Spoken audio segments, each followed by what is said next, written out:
How many I'm walking how across many the street. instances have we seen where this is a different scenario? You have somebody who's in middle school and they're getting bullied and nobody does anything. They say, "Oh, take it to the administrators, let them handle it." And they just say, "Hey, you guys figure it out amongst yourselves." And then 3 months later, the kid commits suicide, or the kid, gets Right. killed or beat to death. Right. But instead of speaking up and taking it to their own hands, now they're dead because the administration and the police weren't doing their job. Shoot, I remember when I was in grade school, you know what I'm saying? Certain individuals were saying things about me until I got to my breaking point and I had to lay hands and feet. I got suspended. But look how many times, over time, when things happen and nothing got done until I took things into my own hands. And that's where we are right now. Yo, we are back with episode 12. You feel me? Episode 12. Listen, we're not stopping. We're going to be consistent. We're going to keep on going until whenever, right? So I'm your host, Jymal. You got my co-host. First, you got my man, Tom. What's happening? What's going on? What's going on, yo? How you feeling Um, today, brother? Feeling pretty good. Feeling pretty good. Just trying to, you know what I mean? Staying too busy, man. Too busy. I'm working. I'm working 25/8 at this point. Life is quick. It's fast. Trying to get it while I'm young. So just got everything going on. And then moving around the city. So it's so busy. We was in Santa Monica yesterday. There was a lot of activity going on out there. They had like a festival at the beach. It was really nice. A lot of things going on, and we got this new journey. So what we do, we travel around the city on the train. So we hop on the metro and we just choose to stop every different weekend that we can. So to just experience the city from a different limelight, because a lot of times in LA, everybody in their car, they all stuck. Everybody driving.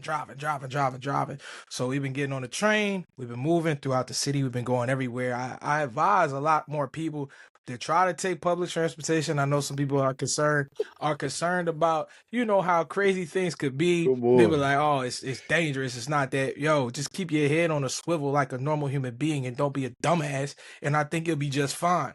Other than that, just a lot of other things. I got to run after this to a kickoff party for the mayor of my town. So politics don't stop just because you don't hear about it on TV, yo. Like a lot of people, oh, they concerned about the president. I don't give a shit about the president if you're not getting it in, if you're not voting for your local At, elections, if you're on the not looking local for your level. voting for your state elections, and you don't even know who Talk. voting. Bro, Talk. I mean, like people, like I Talk. know I'm flying off the handle early, just in the show, but people swear that they know what they talk about politics. You Talk. don't know nothing about politics. You have no idea what you're even saying. You get on the president run for election, all of a sudden you know geopolitics, or you know what's going on in Iran or Iraq or anything like that. But you don't even know who your damn mayor is. Out of here. I don't care, yo. People is tripping, Yo. yo. People absolutely tripping. No, I gotta get this off my chest early, yo. I gotta get this off my chest early because, yo, the fact of the matter is, all these people act like they these political pundits and they know everything about socialism or they know everything about diplomacy, but they haven't even read a fucking fifth grade book. Dog, I don't want to hear it. Yo, get out there, vote, learn some shit, man. Let's go, man. Let's get into this. Stan, what you got, man? Hold on. Hold on, bro. Y'all give up to my man, bro. He basically expressed what I be feeling all the time, bro. He just expressed what I be feeling, bro.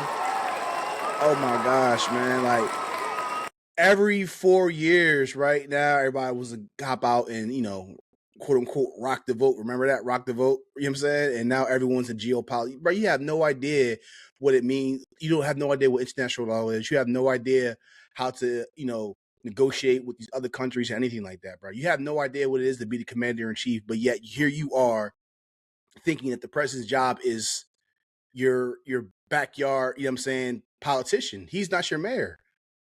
There's a hierarchy here, you know what I'm saying? Like, dude, you got the president, governor, senator, US Congress, mayors. Like, if you want things happen immediately that impacts you personally, how about your mayor? How about your congressman? How about your governor? And then come holler at us. You feel me? But yo, well said, brother. Well said. Dang. It's gonna be a good show because it's now time lit. Let's get into it, man. I'm just Time is lit, yo. Stan, what's the deal, bro? I'm not sure you can follow that, but dang. Yeah, it's like a WWF promo, man. Word. Yeah, man, just chilling over here. You know, had Lawnside Day yesterday. For those who don't know, Lawnside 100-year anniversary of its incorporation. First incorporated black self-governing municipality north of the Mason-Dixon line. Don't ever forget that. Yeah. So we had that going on yesterday. And, you know, just chilling out, having food. You know, it was raining, but people were still out. It was nice. And just to kind of follow what Tom said, I be saying that all the time. Because people talk about, oh, yeah, man, I ain't going to vote because they don't care about the presidential candidates. It's like, you know, you do have like councilmen and aldermen and mayors and stuff, people that are going to affect you. But then when things go wrong and you want to act like it's all the government's fault or it's a conspiracy, no, it's because you didn't get your butt off the couch, go down to the voting booth and actually look at who's on the ballot and what they're running for and how it's going to affect you. So if you don't like the food, how about you go down to the kitchen and tell them what ingredients you want instead of getting mad at what ingredients they give you when the meal come out? Exactly. You mad because you're getting potluck with no input. Come on, brother. You miss 100% of the shots you don't take. Basically, if you want to see change, you got to get out there. Don't complain. You know what I'm saying? You want something to happen, make your voices heard. And even if your elected official isn't voted in, at least be a pain in their side so they actually hear you where they can't ignore you. You see what I'm saying? They can't ignore you. But that's just how I look at it, bro. No, Tom was talking about this before too. When they have these closed door city council meetings, whether it be at your town, city, whatever. Yeah. And then what pissed me off is during lockdown, they would have these meetings, they would finally open them up, but then one, they wouldn't let people know until like the day before that they're going to have them. And then two, even the people that knew about it, they wouldn't show up. It'd be me and the same 2 or 3 other people there. But then when they start building all the warehouses and stuff, then you guys want to act like you're shocked and appalled. But you ain't come out to the city council meetings to say nothing. You sitting in the house in a rocking chair if you old, or you sitting on a PS5 playing games when you should be down at the borough hall stating your case. Respect, bro. That's how it should be. That's how it should be. These folks, a lot of these folks don't care. Like really, I think what really frustrates me is people. One is people talk like they know what they're talking about, and I'm not saying that I'm a political scientist here. And so I just know what I know, and if I don't know it, then I'm gonna go get the answers for it. Right? I'm gonna educate myself. And two, don't complain. Don't complain. I know people by name who don't go out and vote but complains. I don't want to hear it. That's because they're victims. They're victims to their own selves. People always want to bring up it's a victim mindset. I don't even think it's a victim mindset. I think it's just I just think it's stupid people, yo. I don't care. Like, I'm for real. Like, everything's a problem. Everything's an issue. Everything's, I can't do this. I don't want to do that. Man, I feel like people's parents should have raised them better at this point. You know what, bro? Like, it's deep, bro, because I don't think there is a simple answer for that. I think the victimhood is a facade. I don't believe in victimhood. You know what I'm saying? I believe I know everyone's circumstances aren't the best and they're all different. And some people, they live in some crappy situations. Like Travis, you know what I'm saying? Like, you know, like a few episodes ago. Yeah. He could have easily went the wrong direction. And he was on that path. But look where he's at right now. You feel me? He has a son his whole family is in the Hollywood business. He's an actor. So there's evidence and there's like people in front of us who can change your circumstances and not be a product of your environment. You know what I'm saying? But victimhood is a facade because I believe that as a people we were conditioned to be that way. You know what I'm saying? And that's a whole nother topic conversation for another episode. You know what I'm saying? Like, it's all over social media, you know, with the black, the black community, the mindset we have, living in the hood and Jim Crow and all this stuff like that. I believe at one point they're justifiably so. There's reasons for that, but 2026, I don't think there's an excuse anymore. Get off your couch, get away from your PS5, get away from your comfort zones, and go make it happen for yourself and for the next generation. Because that's what it's all about. People really living for themselves in the moment and not really thinking about the future. You know what I'm saying? Like Yo, that's that's why I exactly. got into real estate. You know what I'm saying? Like I wanted to.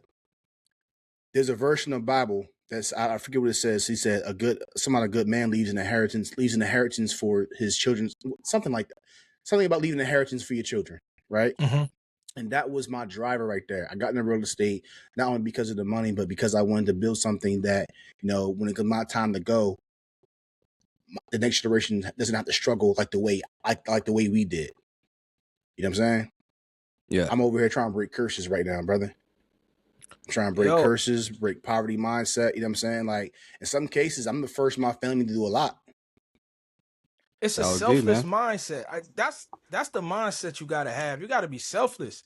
And it's not saying that don't go out there, get your money, make money, Right. live a life, and have fun and stuff. But it's got to be selfless because a lot of people have this mindset where, oh, like if they don't have children or if they don't, you know what I mean, have somebody behind them, that they're like, well, I'll just live for myself. And if I blow all my money, I blow all my money. But it's bigger than that, right? And it's bigger than that in the sense that you don't even come into this world by yourself. It takes two people to make you in the Yeah. first place. So the Yeah. fact of the matter is, for you to have such just a selfish mindset is you are beyond yourself. Like you're not even thinking as yourself. You're thinking in a devilish mind. I don't want to say that the devil has entered your mindset, but it's a devilish mind because you have to, like I said, be selfless. And what you put into the universe could make the universe better. So just to say that, oh, I'm gonna work for me, I'm gonna get for me, that's not helping nobody.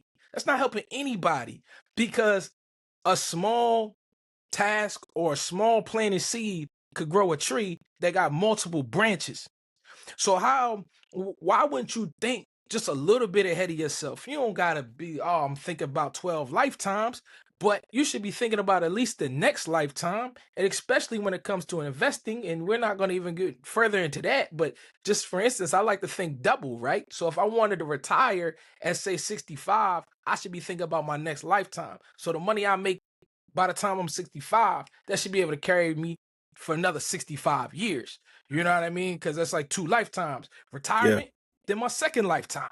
You know what I mean? And that's the way you got to think. So if you got Yeah. kids, listen, you should be thinking about their two lifetimes. You know what I mean? To their Yeah. retirement. That's how you should be thinking, yo. For So real. you should For be real. honestly, realistically, with a healthy mindset and a healthy state of mind. If you got a family, you should probably be thinking six lifetimes ahead.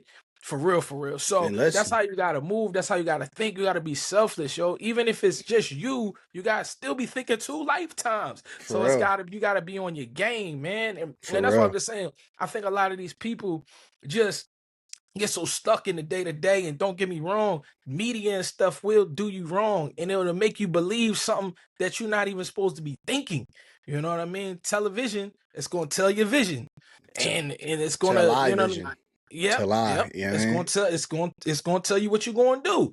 But you can think better than that. You got a brain. You put on this earth. You got to do something. You got to grind. You got to go get it. So, it's real, man. It's real. People gotta start thinking better than themselves. Like Jordan. You gotta think like Jordan. Think about the team. Real talk. And I just want to piggyback off something. It's wild you mentioned stone seeds and branches and stuff like that. When the tree produces something, right, that's not only for itself. You know what I'm saying? The tree can't eat of itself. That fruit, whatever that is, that's for someone else to enjoy. So whatever you got producing for yourself, that's for someone else. You know what I'm saying? Apple can't eat its own apple. That's for us to enjoy. You feel me? So that's that. And also for the future, get your life insurance policies. Pay that $100 or whatever, whether it be whole life or term. You know what I'm saying? Get that insurance policy. Tell your kids, don't. I tell my peoples like this, like, don't worry about me. Like, I'm gone. Like, don't give me a funeral. Take all that money, you know what I'm saying, and do something with that. To sip some money aside for your children, family, inheritance, all that. Just don't worry about me. I'm good. I'm gone. That's just my I take. wouldn't mind my But family having like a PS5 party for me, man. Play some Madden, play the new GTA that's coming out. Make a creative yeah, character for me. whew, Make a creative character for word. me and just live out my new life on the game. Just do that. That's crazy. You gonna live out Make the Grand Theft make Auto us life? make a Stan Conaway, you know what I'm saying, Yeah, avatar. yeah, GTA yeah. 5. That's crazy. That's what's Get up, me man. right. Yeah, remember, Get me yeah, do right. that. Do that. Yeah. Do Make that. sure I You have know a what I'm good life in saying? there Make too. Make sure I have a good life. You know what I yeah, mean? I have a lot of yeah, properties. exactly. Hmm. That's wild, bro. Yeah, Yo, we be good, man. yeah. Real quick, I do want to do this real fast. Salute to all of the 2026 high school graduates. This is your year. Congratulations. This is no small feat. Don't let anyone tell you otherwise. You did it. And right now, some of you guys are going to college. Some of you guys aren't. Some guys are going to trade schools, entering the workforce. But this is one thing I want you guys to understand. If you don't know exactly, for some of you, if you guys don't know what you want to do or what, your end goal is, that's fine. You know what I'm saying? Just figure it out, work on yourself, enjoy your time, enjoy adulthood, and some of the most successful people in the world did not get their lives together until they was in their 40s. Jeff Bezos, the guy who made all types of people. You feel me? Just Oprah Winfrey. You know what I'm saying? They didn't get their big break until their 30s, 40s, some older. So don't let no one rush you and or tell you want to be successful. Just go at your own pace and you be good and pray. You feel me? So pray. Specifically, I want to give a shout out to my nephew, Jalen Robinson, Washington Township 2026, aka J Rob, multiple MVPs in high school football. He's going off to play Division II football at A1C out Massachusetts. I believe it's in Springfield. Proud of you, kid. I've already told you. And also my stepson, Jasir Sansbury. Beyond proud of you. He's also going to play D3 basketball at LaSalle in also Massachusetts. I think that's Newton, like maybe 25 minutes from Boston. Both of those kids, you know what I'm saying, they defeated the odds, overcame so much adversity, and here we are. You know what I'm saying? Clap it up, clap it up, clap it up. Yeah, for sure. Clap it up for my nephew, my stepson. Definitely. Congrats. Yeah, man. Yeah, that's good. That's really good. Yeah, love you guys, man. We love you guys. For real. Love you. But anyway, let's get into the show. So listen, I got something fun for the our viewers, our audience, right? This idea just hit me maybe about 2 days ago. So this is our first segment, and the segment's called What the, right?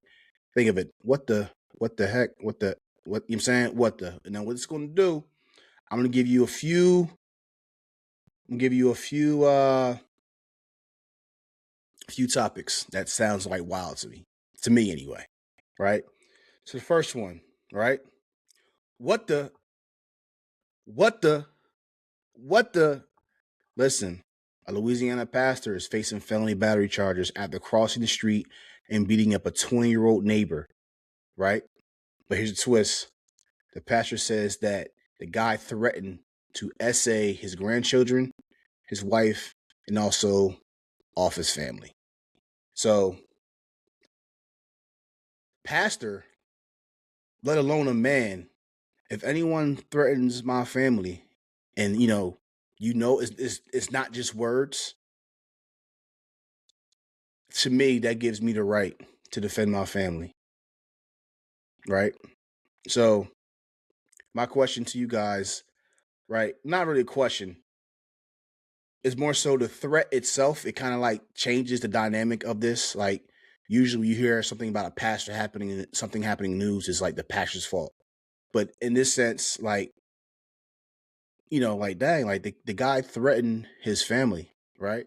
You ever heard the story of Abraham and what he did prior to going to actually when his son, I mean not his son, his nephew got abducted, and what he did to go get his nephew back? Yeah, No. hands and feet. Hands and feet. Go read it up. Hands and feet. He went. This is the father of faith we're talking about here. This is something. This is someone that God loved. Yeah, he went in there and laid hands and feet for his family. So for me, I think there is a line where that's crossed, regardless if you're a man of God or just being manhood in general. If you are a man and someone threatens or cross the line against your family and you don't do what's needed, me personally, I think that you're not doing your job as a man, as a husband, as a father, anything like that. That's just my take. So if the alleged threats was actually true, that puts into a different dynamic, for real, for real. What you guys think? I seen a video. He put the paws on that man. He put the he was out in the grass putting the paws on him. Right. Yo, but I didn't hear the backstory, but I mean, he's justified. He's justified, man. You talking about you going to threaten somebody's family, and then I seen it look like an altercation. So what was he supposed to do? Tell him, oh no, don't hurt my family. No. Yeah, he took care of business as any man should. As a man. And I think especially if you're a man of God and you don't do that, I think you're not even doing your job. Yeah, not even as a man of God. You're just not there to preach the word. Someone comes off and attacks your wife, if you don't handle your business, me personally, I can't respect you as a man. What are you doing? Taking the Malcolm X approach. He had to do what he had to do. Nothing wrong there. Nothing wrong at all. I find it very interesting. We live in this day and age and we're seeing it with Chud the Builder in that case as well. But the theme is trying to use plausible deniability. If this is indeed what happened, like he was talking the things that you're saying, as if somebody won't respond in kind. Right? You're threatening somebody and you're saying some pretty vile and over the top stuff. I don't know what passage in the Bible it says it in, but when you cross a man in a certain way, let's say adultery, for example, the Bible alludes to you can't determine how angry that man will get and to what lengths he will go to satisfy that rage that he's feeling in his heart. Now that's not to condone being taken over by your rage, but the person who is committing the transgression, you can't start a wildfire and then say, "Oops, sorry, I didn't mean for it to burn down a whole forest." No, I let's just talk it out. No. You want to start something, and then you want to be mad when somebody finishes it. Right. That's the way it goes. You want to talk about somebody's wife, their kids, their family, and how you going to do things of that nature. What do you expect? We live in this prank culture where people go around and harass people, say vile things, and then want to cry foul when they get their shit pushed in. It's a prank. Yeah, exactly. You get your shit pushed in, and then you want to say, "Oh, I'm the victim." No. You want to be a man to say those things about another man's family. You be a man and take the ass whooping that's coming your way, or otherwise keep your fucking mouth shut and just be a better person.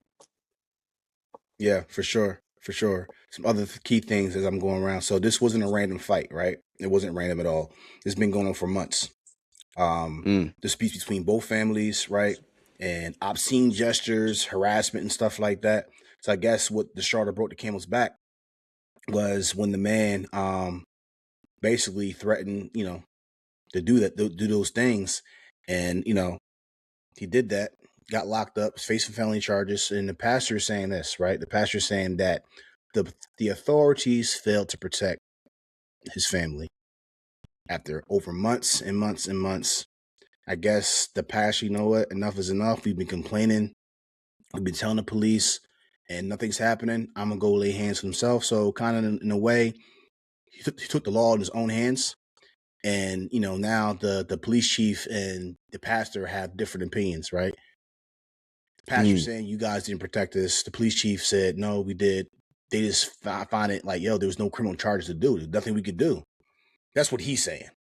And obviously, the police chief is just reading documents because he's not on the. He doesn't have boots in the ground. He's just reading documents, right? So whoever the policemen were, they're filing a report, and he's reading information and say, "Hey, like there's nothing we could do." So I guess I don't know, man. But this is. I mean, the Go ahead, police Tom. gotta listen. The police gotta uphold and protect what's laws on the books, so they can't. No police chief could get up there and say, "Yeah, he's justified beating the guy up," because that's Right. saying, "Okay, he's justified in an assault," right? So Mhm. you can't say that. Like even if publicly, you can't say that. On the back end, you'd be like, "Yeah, we just gonna let this slide. You're Yeah. not gonna get charged with nothing." You know what I mean? To keep it pushing. But yeah, publicly you can't Publicly, you say can't that. say that. You can't do it. Yeah, we letting people whoop ass now. Now we just letting people whoop ass everywhere. Nah, you can't say that. You can even if you cool with that, you can't say that. Right. So I guess to play devil's advocate, like, are words enough for someone in a court of law? Are words enough, you know what I'm saying, and also the state of Louisiana as well, I don't know the law. Are words enough, you know what I'm saying, for someone to come across the street and lay hands and feet on someone? I mean, that's a tough one though. That's a tough one because you can't if someone threatens your life, right? Who's to say that they don't have a weapon on them? Who's Right. to say that they, somebody says, I'm gonna delete you right now, right? Somebody says something like that, and you're just gonna sit there and just be like, maybe they're gonna do it, maybe they not. That's not smart. That's not a smart move because then if that does happen, then you're looking like a fool, and now you possibly lose your life. I'd rather say if somebody say like that, man, I'm taking it into my own hands and I'll worry about it on the back end because hey, if I get hit with a charge or something, that's better than me getting my life taken because I just sat there and was like, oh, let me have discernment about whether he means it or he doesn't mean it. I'm gonna take that as a threat. And I'm gonna take that as this is action that you about to do right now. I gotta do what I gotta do for me, my family, and everybody around. Yeah. Come on. I mean, you bring up a fair point. Yeah. Yeah, very fair. I'm just saying, for me, if I and I know this, I'm not saying I heard this from someone else, but if I know, did I know that this gentleman or this man, this monster said that about my family, I'm walking across the street too. Lord forgive me. How many But I'm walking across the street. instances have we seen where this is a different scenario? You have somebody who's in middle school and they're getting bullied and nobody does anything. They say, "Oh, take it to the administrators, let them handle it." And they just say, "Hey, you guys figure it out amongst yourselves." And then 3 months later, the kid commits suicide or the kid, gets killed or beat to death. Right. But and instead of speaking up and taking it to their own hands, now they're dead because the administration and the police weren't doing their job. Shoot, I remember when I was in grade school, you know what I'm saying? Certain individuals were saying things about me until I got to my breaking point and I had to lay hands and feet. I got suspended. But look how many times, over time, you know what I'm saying, when things happen and nothing got done until I took things into my own hands. And that's where we are right now. Because it's because we live in a world.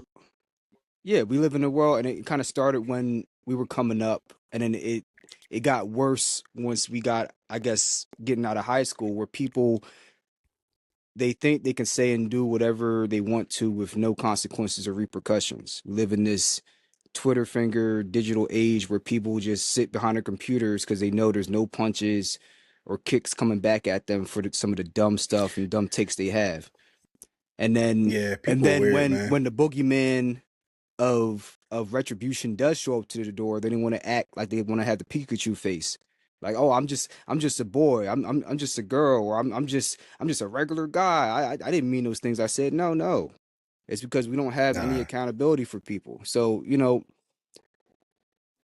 it irritates me.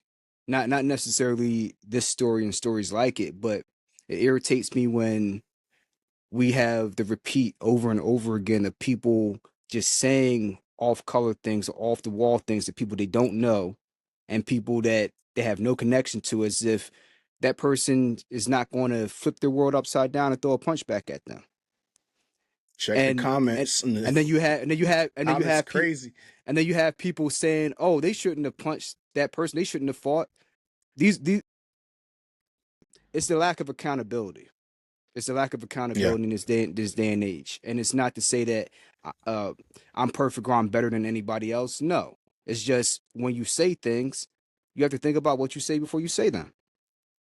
And for sure. And then don't get mad when people take umbrage with that, especially when you cross a line. And then I think if you did have accountability, then you'd have less people going out and saying dumb things, thinking that, oh yeah, well I'll just say, oh, I was just playing. No. Listen, in some states where you have the license to carry, they don't do that as much because they know they'll draw the, I'm saying. And I don't know. It's that open carry. Open carry states, people got respect. Yeah. Because, I mean, it's going to be, hey, listen, this will get ugly real quick, so I'm going to respect what you got going on. Yeah. You're going to respect what I got going on. Yeah. It's some other places with them strict gun laws and the strict laws that prevent the citizens from protecting themselves is those places that crazy stuff happens. Because if I got a gun and you don't have a gun, guess who wins?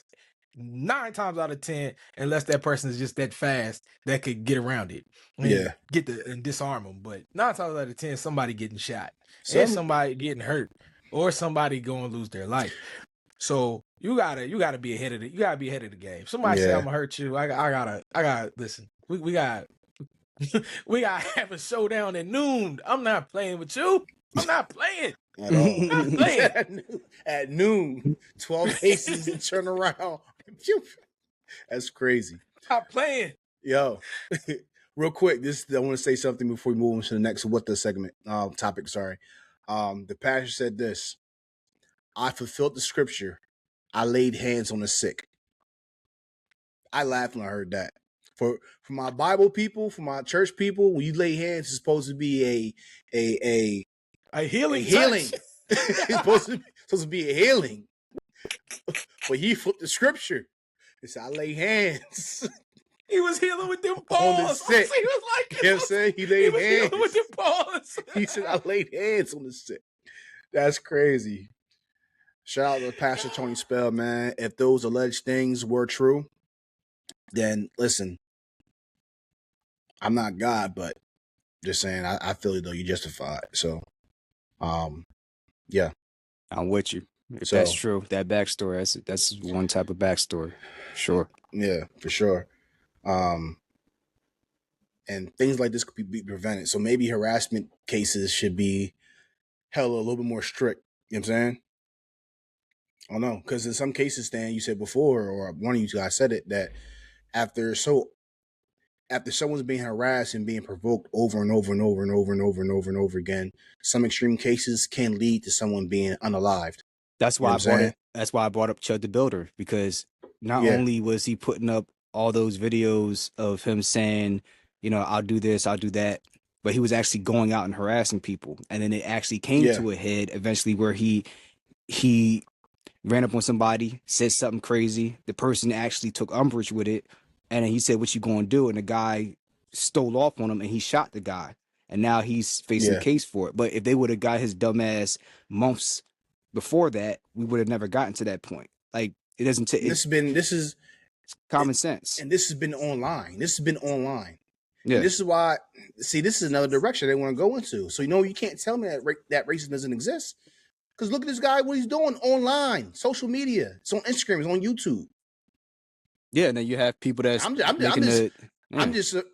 just surprised that it took this long. For real. I'm not saying I wanted it to happen that way, but I mean, what would you expect going to happen? You met the right one / wrong one. Look what happened. Yo, he just lucky nobody shot him first, honestly. And that's what I be saying. This guy's going around here provoking people and harassing people. And so, I mean, obviously he was armed as well too, but they're in Tennessee. Everybody got guns there too. This one of them southern states. A lot of South got guns. So you walking around provoking people at gas stations, no less, and everybody know in the South it go down at them gas stations. And you walking around provoking people at these public places that you thinking right? You're doing it in public. You're not doing it in private. And as soon as somebody harass you, you pull out the camera. So you hiding your hand every single time because you know what time it is. Yeah. So you putting yourself in a situation, but like you said, Ma, some people, man, people don't care. Some people don't care at all. Like, listen, some people been to jail and don't care about going back At for all. real, for real. They want to So go you back. provoke the wrong person, Yeah. man. They don't. Yep. It ain't gonna take nothing but a quick second. They go like, listen, I ain't for play. I'm not playing with you. So you do this one more time, there's gonna be a lot of slow singing and flower bringing. Word. Play with me if you want to. And that's essentially what happened. But then he Yeah. pulled the trigger, shoot the guy. Now, you know what I mean? He's facing attempted murder charges. What an idiot. It's just idiot. Flat out idiot. For Idiot. likes, views, and clicks. Bro, okay, you see what happened in prison. Yeah. Woo. Man. He's not an idiot. He Okay. had thought out. He thought that I'm in Tennessee and I have a license to do whatever I want to do. And even if I get caught, I may get a misdemeanor, slap on the wrist. And the fact that they held him for misdemeanors, that just tells you how much trouble he's in. And then all his cronies that are trying to make the fund me for him, they made it even worse because they're threatening the judge. And the judge came out. Oh, wow. Yeah, he threatened the judge. And the judge came out and said, yeah, y'all can put all the threats you want. I'm still sending this to the grand jury. So I wasn't following this. Like, when I heard that happen, I just like, all right, it's gone. Like, it pops up. Now I'm going to follow it now. I haven't been Wow, able that's to get crazy. away for it because it's just been popping up on my YouTube and my Instagram feed. So I was like, all right, let me just see what the update is because this won't stop, and that's what's been happening. But it's just your algorithm is. What's your algorithm like? 'Cause my joint don't pop up like that at all. Mine on YouTube is either Dallas Cowboys, Republican versus Republican versus liberal. Democrat. Seriously, real talk. Anime. On YouTube. What else? Dallas Cowboys, and a bunch of different miscellaneous podcasts, you know what I'm saying, depending on what I've been doing. And and then on Instagram,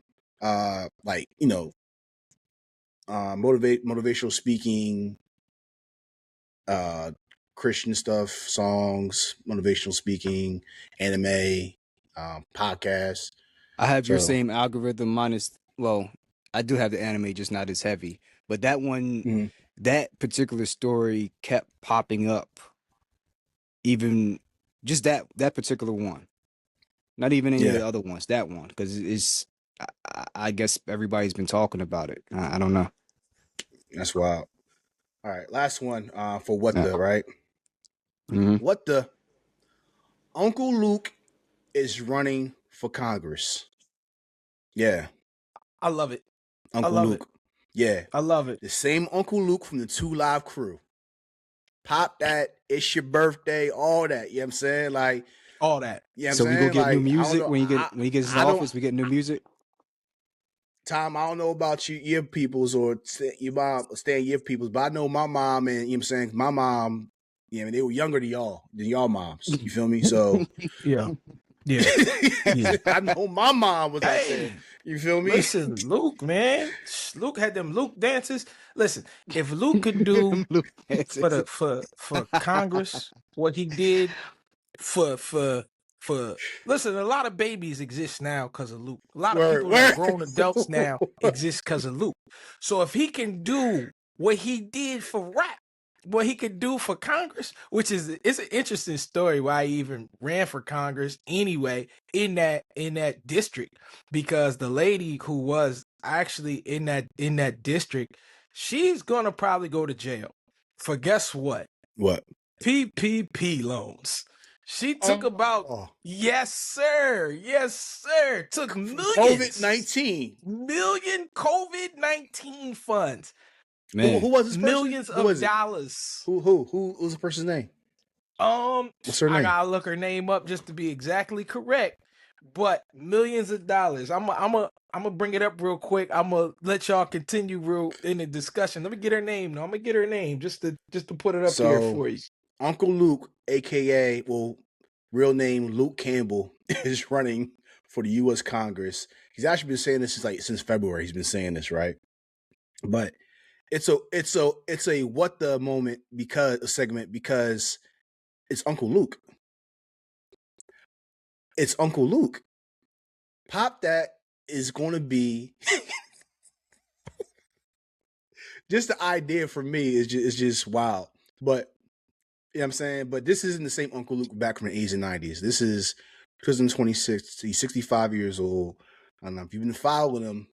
He's been doing a lot for the community and stuff like that. So, youth football, mentoring, business, and like civil activism. So he's been changed from that, right? But you don't when you think of Luke Campbell, aka Uncle Luke, you don't think about all that. You think about what his music was back in Florida back in the 90s. That's what you think about Uncle Luke. And for me, when it goes to show, it says that people can evolve, people can change. You know what I'm saying? Like, this is 1989. He's a different man. So, my question to you guys, how do you guys feel about someone of that past, like how he can, how's that look now? I see a bunch of like smearing of his campaign. You know what I'm saying? Because of who he was in the past. I can see the commercials now. You know what I'm saying? So what do you guys think? Nah, I think he gonna have an easy path to victory. If you look at District 20 and where District 20 is at in Florida, is first of all, it's a lot of nothing. But then also it flows into Broward County. Now, Broward County is a predominantly African American community. I think Luther Campbell will have an easy path to victory. And that I think it'll set a bit of a precedence within understanding politics and with understanding where we're at now with the political spectrum. Because just you take, for instance, a lot of people who were in the spotlight for previous endeavors in their life, whether it be media, athletics, or whatever the case may have been, have now put their name in politics. But you got to think, right? With speakers, you know what I mean? You have to be forward, you have to be engaging, you have to be able to grab the public. What better people can grab the public than a musician or an artist of that caliber, right? Just like a Jay-Z. Jay-Z got your ear already. So his words that he says in his songs, he transferred that over to politics. He's already been politicking. You understand? Go back to politics as usual.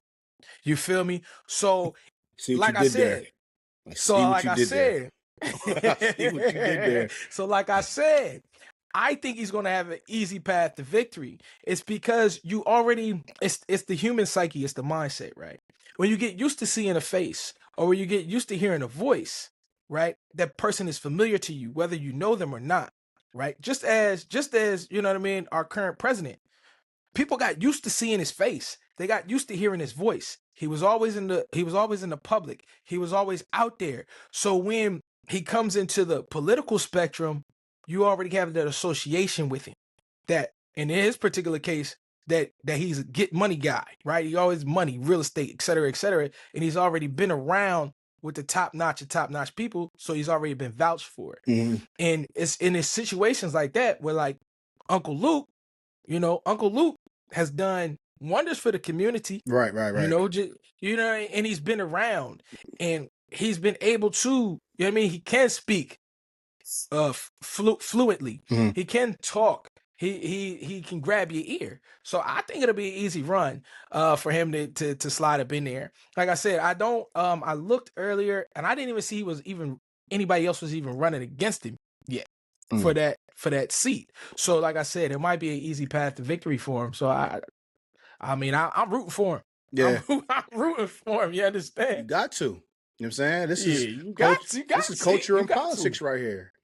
And you feel me? I want to see how people do great. I just care if things that, I just care if he's capable for the job.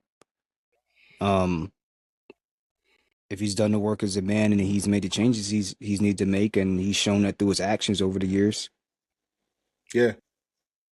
So that's if he can fill the role and do the job, not be bought, if you know what I'm saying. Let's I'm behind you, Luke Campbell, Mr. Campbell. So let me just step in real quick. Go ahead. Her name is Sheila Sherfilis McCormick.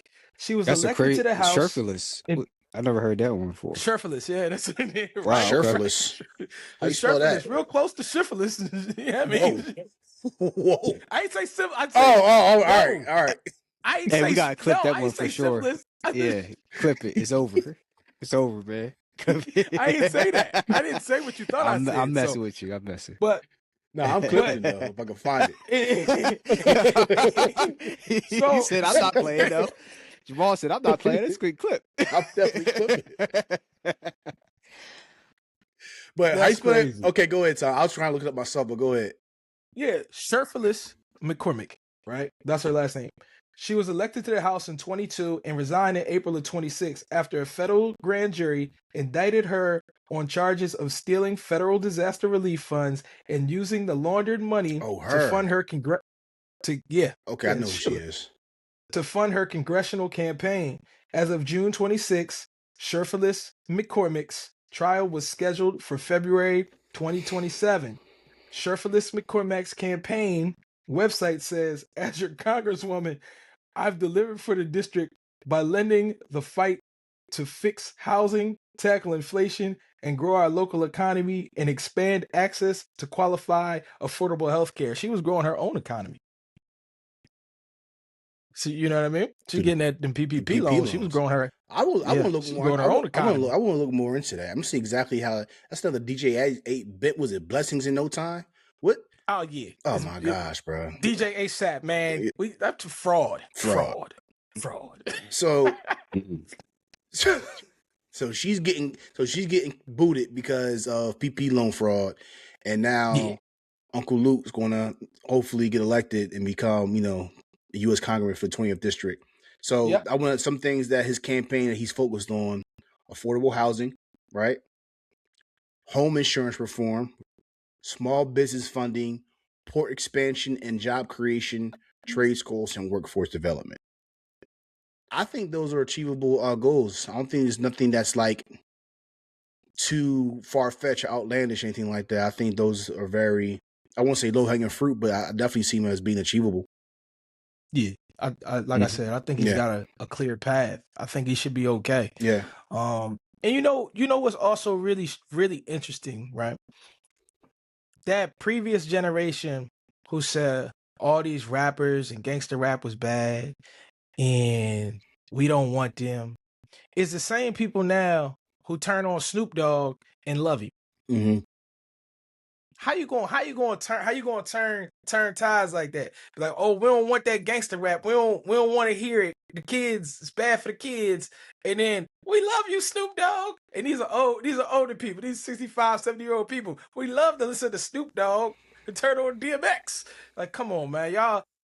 That's how y'all feel. Some of them people being in concerts, if you know what I'm saying.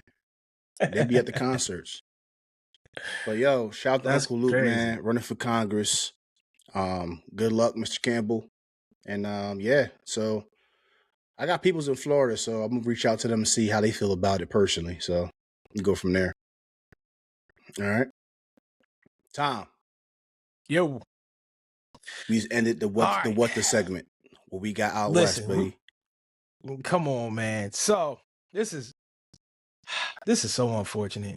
This everything about this is unfortunate.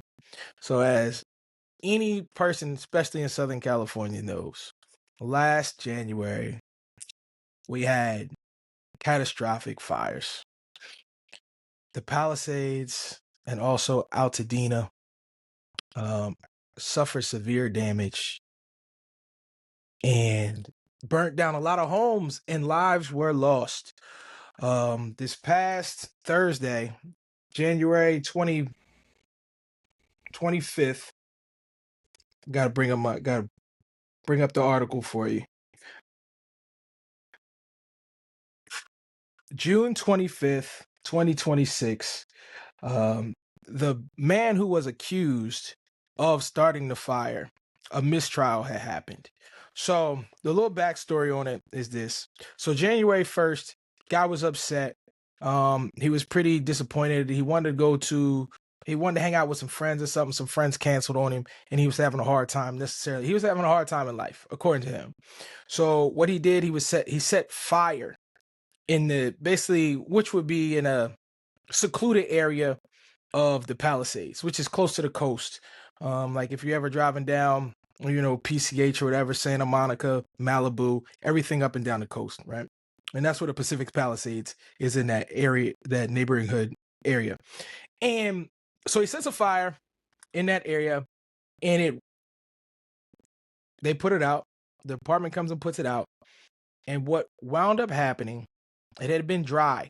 It gets dry out here. Even though the ocean is right there, we go many periods of time without rain. They put the fire out. The fire burns underground because they never fully extinguished the fire. It's bad. And yeah, very bad. And then a couple days later, it reignited, and it wound up burning many acres of land, houses, just complete destruction. It was rough. It was rough to see. It was rough to look at, and also it was actually kind of terrifying because the sky turned orange, and the fire was at a point in time uncontrollable, to the point where we were basically under evacuation. And from there, luckily it didn't get to us within the city, because if the fire would have caught in the city, I think half of Los Angeles would have burned down. So that's a little backstory on what occurred. The problem is they tried to charge. I'll bring his full name up because this needs to be stated. Jonathan Rendernecht. Okay, that's his full name. But they tried to charge him with the full extent of the fire. A mistrial happened because they tried to charge him with the extent of the fire, and there was no way of really proving that he knew that he could, burn half of the Palisades down. Although within his phone, they did find very damaging things, whereas he wanted to start a large fire. He wanted to cause destruction and damage, but there was no way he could have known that he could have possibly did it in the way that the fire existed. So they, jury wise, they couldn't come to a conclusion, so it goes to a mistrial, and he will be retried according to the AG, the Attorney General, California, Bill Aselli. He will be retried at a later date and time. But for right now, the man walks free. So how like, it's not even a question of how do you guys feel about it. It's more or less just the destruction, and I've never seen anything like that in my life. But have you guys ever seen anything like that in your life? And how would you even feel about something like that? I've never actually experienced that or been anything close to that.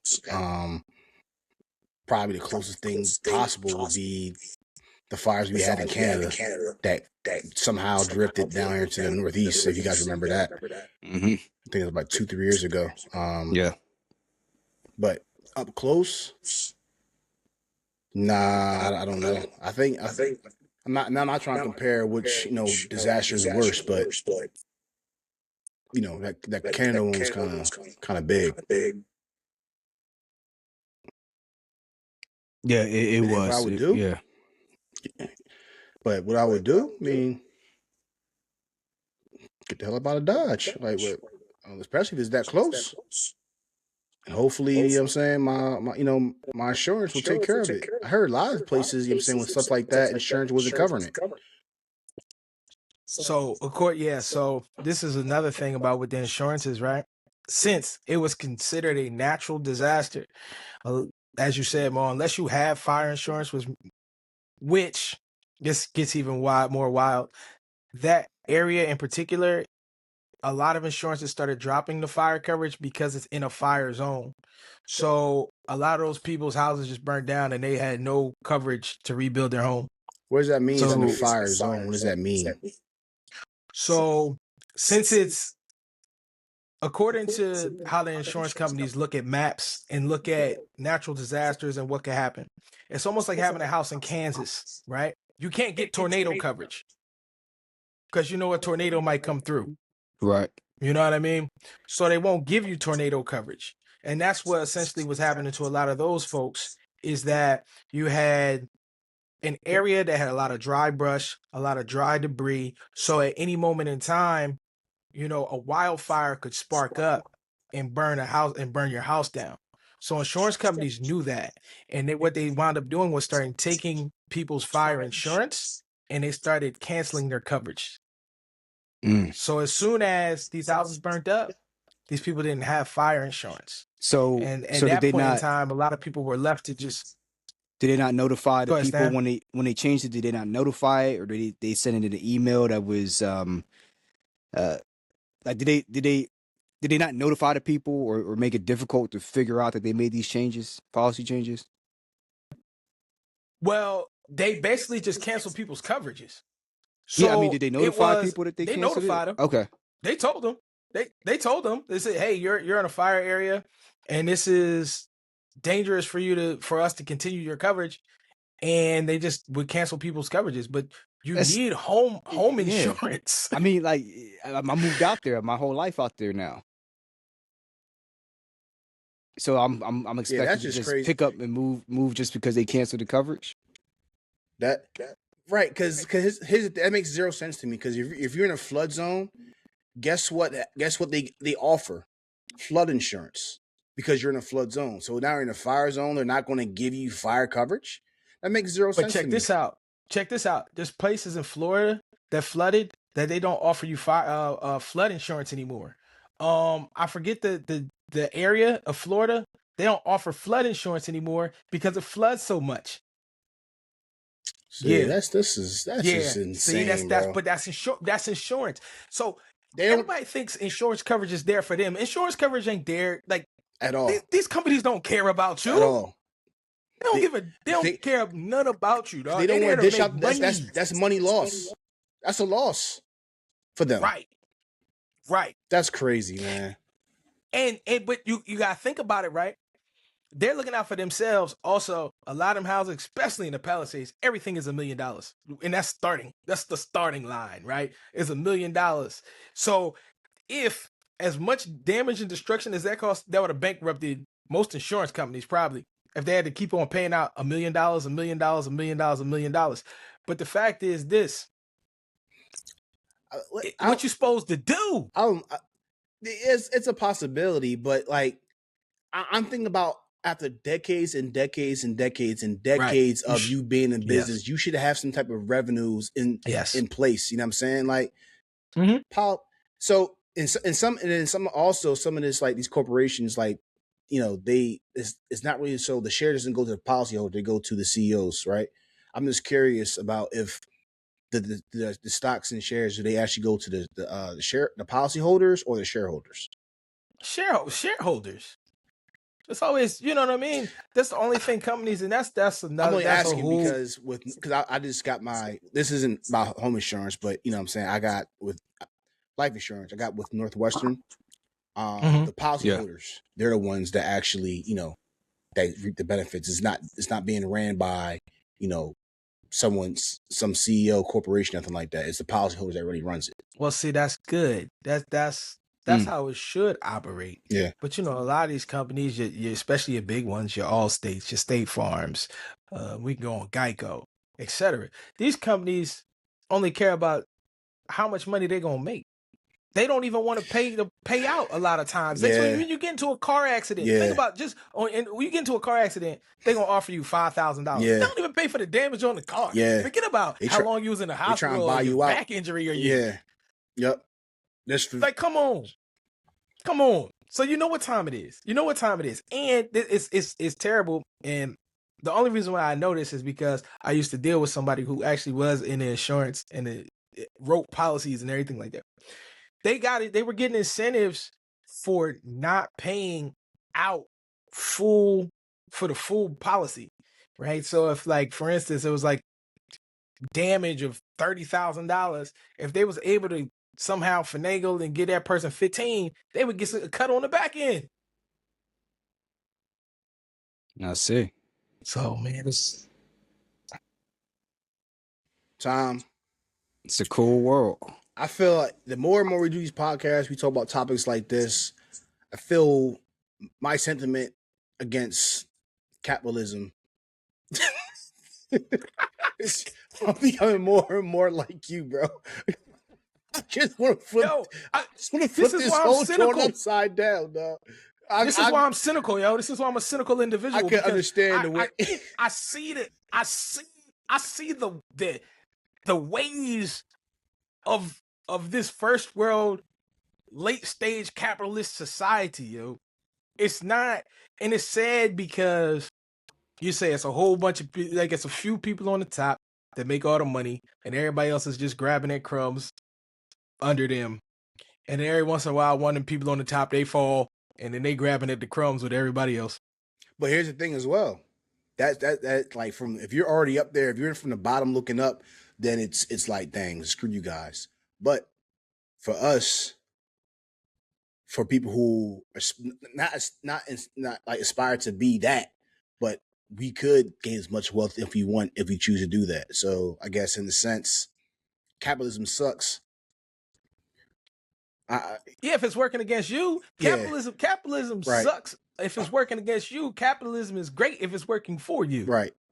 It sucks because we can never truly have communism in its purest form. Like it doesn't exist because at some point somebody's going to get greedy. They're not going to keep giving out the spoils equitably. You know what I mean? Somebody's going to be like, you know what? I want 10 units. You get one. When it's really supposed to be everybody gets one unit. So I mean, greed inherently is going to come into play. And with the insurance policies, it's like, listen, you have these insurance companies like we talked about. It might have been episode 2 or 3. I don't remember which one, where they had a guy from United Healthcare up on that congressional panel, and they asked him, "Hey, how are you charging all these high premiums when you have you denied all these claims? You're in the top percentage of denied claims for all these companies. How you look in the mirror and wake up every day and do that?" And then you just look at those people's faces. Just look at the eyes, whether it's the thumbnail we put up, or whether it's the actual video. Just like there's nothing behind those eyes, you know. And you have the stock market. You know, I'm not gonna go over no tangent, but the stock has been going up crazy since COVID. Like if you track it over the past 5 years, how far the stocks for some of these healthcare related companies have gone up, including insurance companies. Yeah, when they don't pay out these premiums, that money goes to the shareholders and the people within the company. It doesn't go to the people who actually need the healthcare, right? Right. So, you know, shareholders, even the shareholders, there's some blood on your hands. It's like, you know, just because you're healthy doesn't mean that your counterparts are healthy, but you're cool getting your cut off the top, even if it means that little Susan ain't gonna get the chemo treatment. Oh, she had a good 7 years. She had a good run. Let her go. It's like, really? Okay. Got it. Right? We know your character now.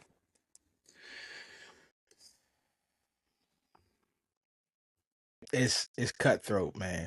For sure. It's cutthroat. For sure. We like to pretend we're a civilized society. Not saying that we're animals and heathens.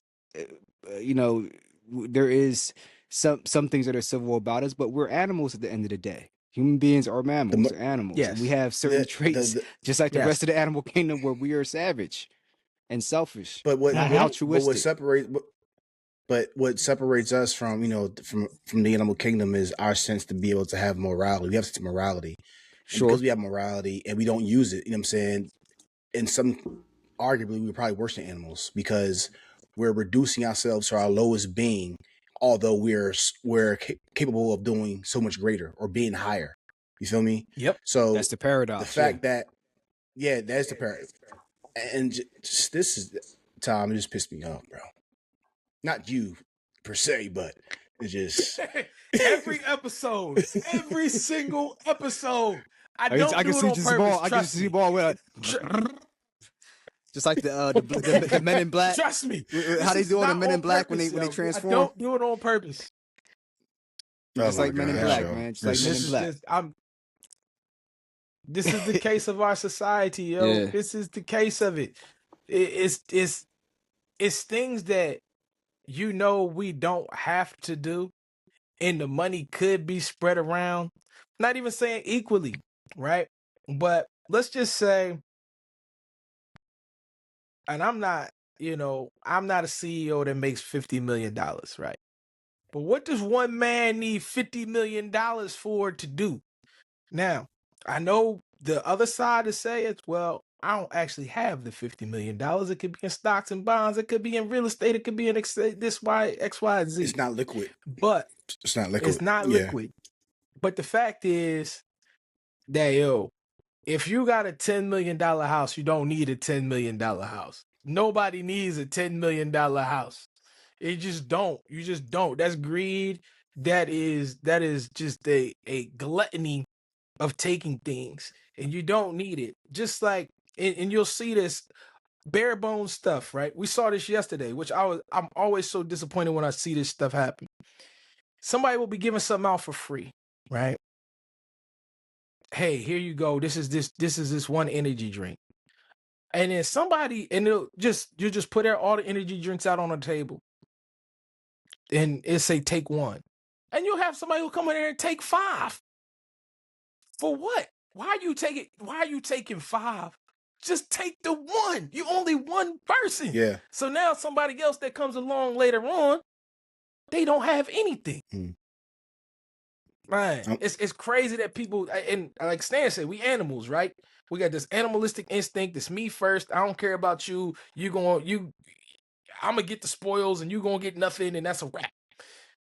But what you said, Mom, we supposed to be higher beings. We got a higher thought process than that. We don't have to be like Right. We actually don't have to be like that, because we do have a conscience, and we do have self thought that says you got the good shoulder, you got the bad shoulder, and the bad guy saying take them all.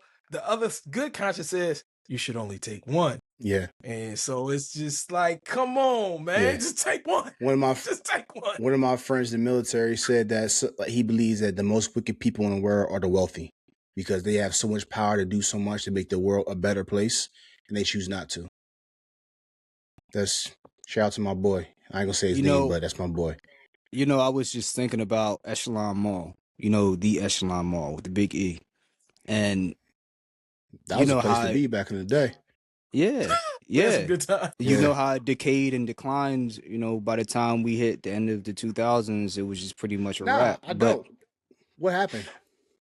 So the story was the guy that owned it was a family that owned it, and the main person is very old guy.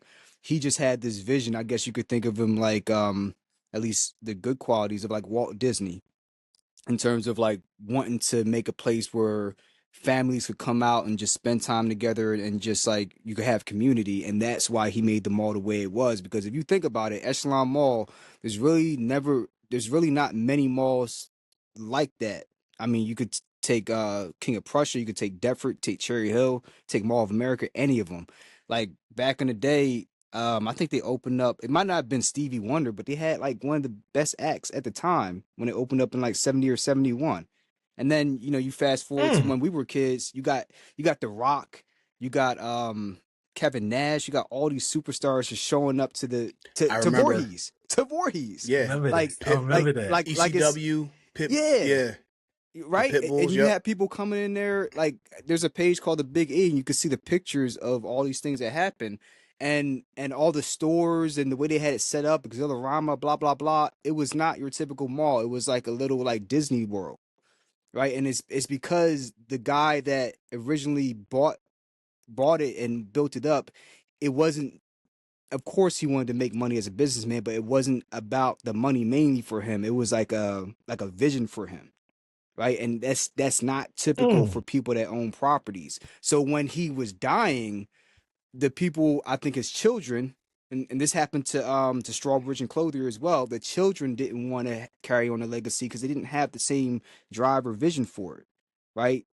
It was not that it was necessarily about money for them. It was like a burden. Like it's like they didn't have the same inner child that the father had to want to make these things, even if it wasn't the most lucrative.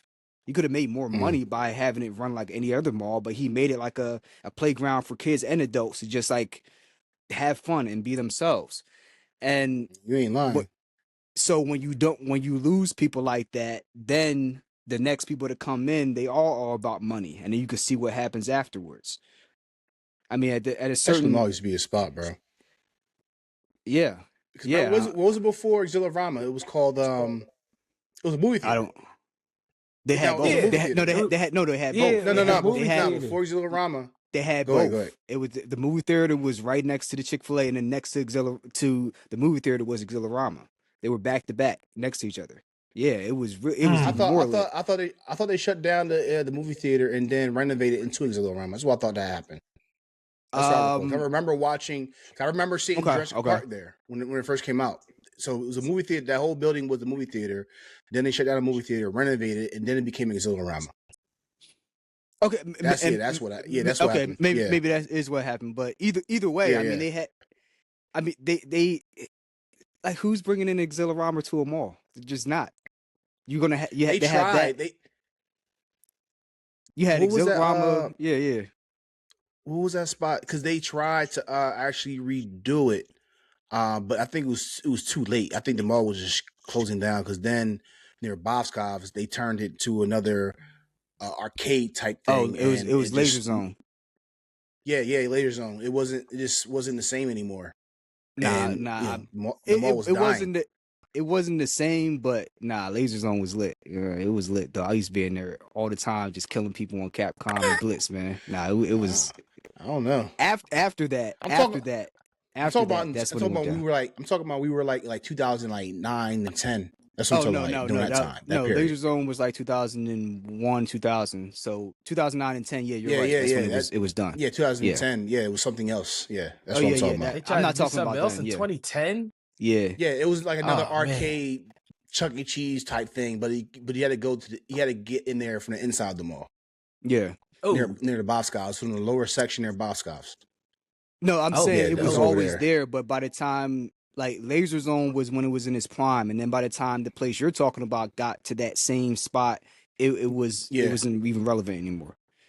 But the original point was like you had certain people that had money, right? They could have just kept it all for themselves, but they had a vision to, I guess, share it in their own way. And Echelon Mall is a great example of that. Like, he just wanted to see people have a great spot to go to have fun, right? Because Voorhees, there's nothing in Voorhees. Nobody has any other reason to go to Echelon, right? But people used to come from Philly. If you wasn't at the gallery, people specifically came down. People specifically came down to Echelon, of all places, on a Friday night when they could have been in Philadelphia or New York. They came down to Echelon Mall in rural South Jersey because the mall was just something. It was like a amusement park, man. Right? It was better than Deptford. I mean, listen, it was better than Deptford because I hated going to Deptford, but it was better than Deptford. Yeah, but once you lose guys, was fun. Once you lose guys like the one that Cherry Hill was fun. You had. That's the bougie. Go ahead, Stan. Yeah, I mean, once you lose people, Cherry Hill. If you got the little money, you got that little money. You got. I'm going to Cherry Hill Mall. Yeah. Oh yeah. But it's like once you lose guys like that, like the one that had the vision for Echelon, and then you replace it with either like the kids or some other business people, like the ones that ran into the ground, and it's like we've seen what it could be. So the way you acted now, I don't buy it because I seen what it can be. So I know you lying. Mm-hmm. I know what it's like when people are equitable and fair, and they want to see the community having fun. You can make your money while making sure everybody else has fun. But no, you want to make your money and be greedy, like Lex Luthor.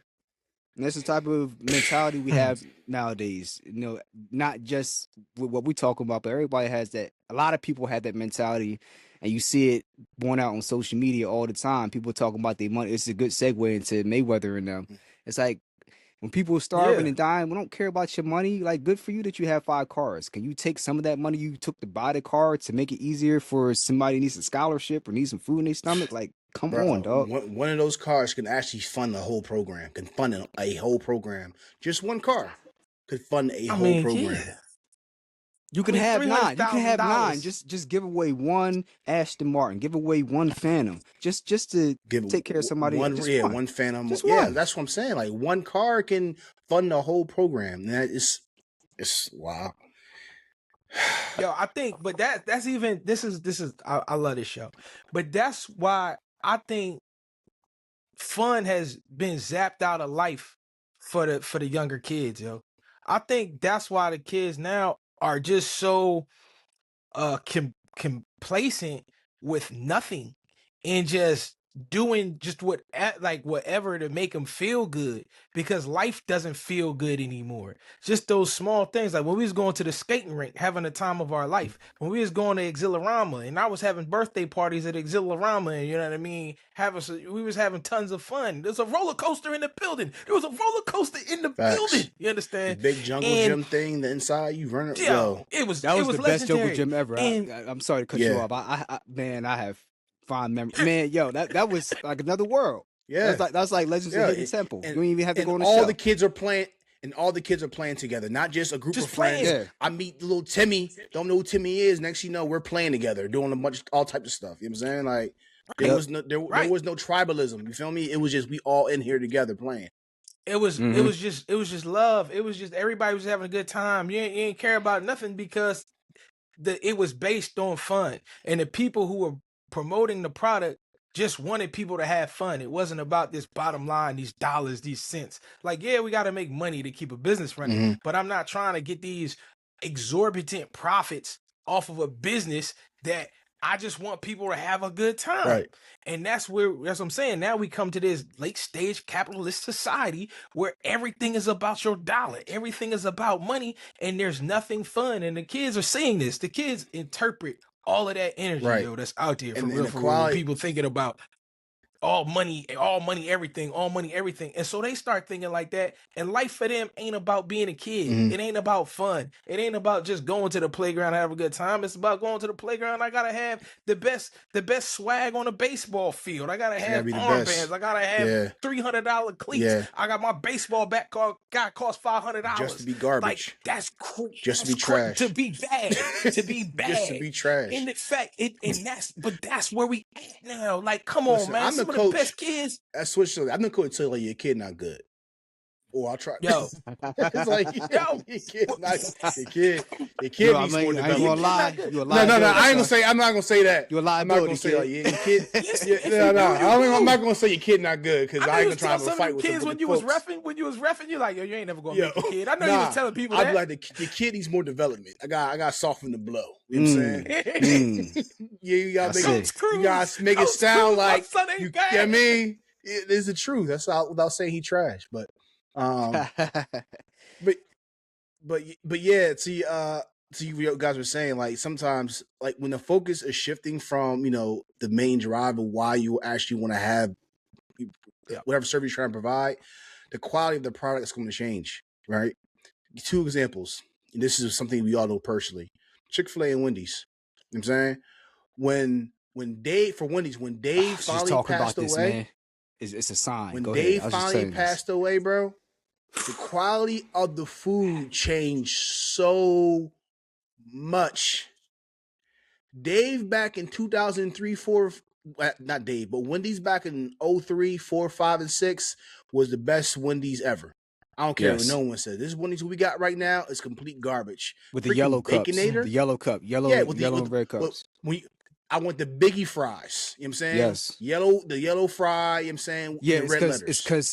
It's because some people had to ruin it for everybody else by getting sick and doing a Supersize Me movie or getting sick on their own because they want to eat 5,000 hamburgers. So now none of us can get supersized fries or biggie fries no more. But it's not just that. It's the quality of the food is just better, in my opinion. Oh, facts. Like now they have like the grill. You have to actually bring down and now it's supposed to be. It's still fresh, never frozen. You know what I'm saying? But back then we had a grill master. I was one of the grill masters during lunch rush.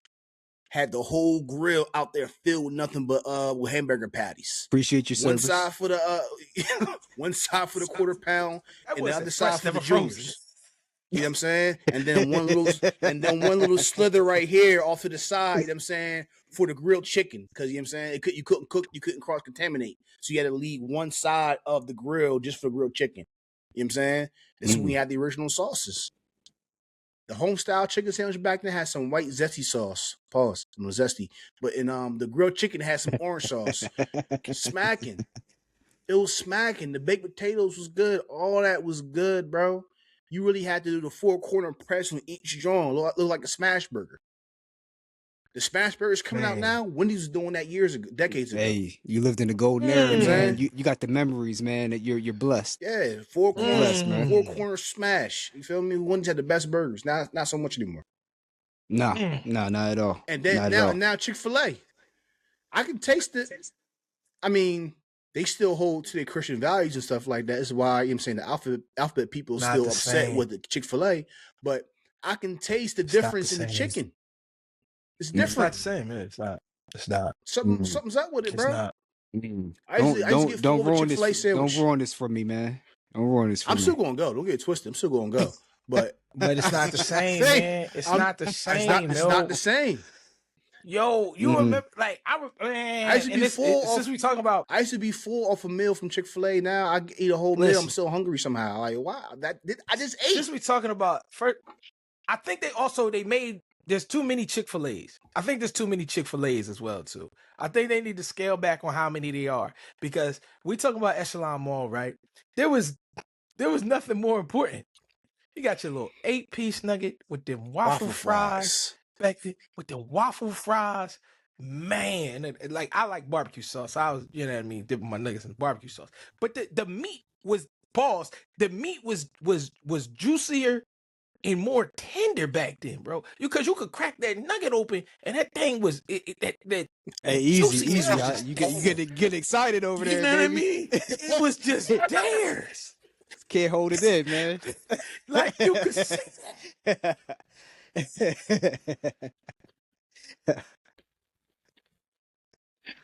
Man, blood pressure going up over here, man. Yeah.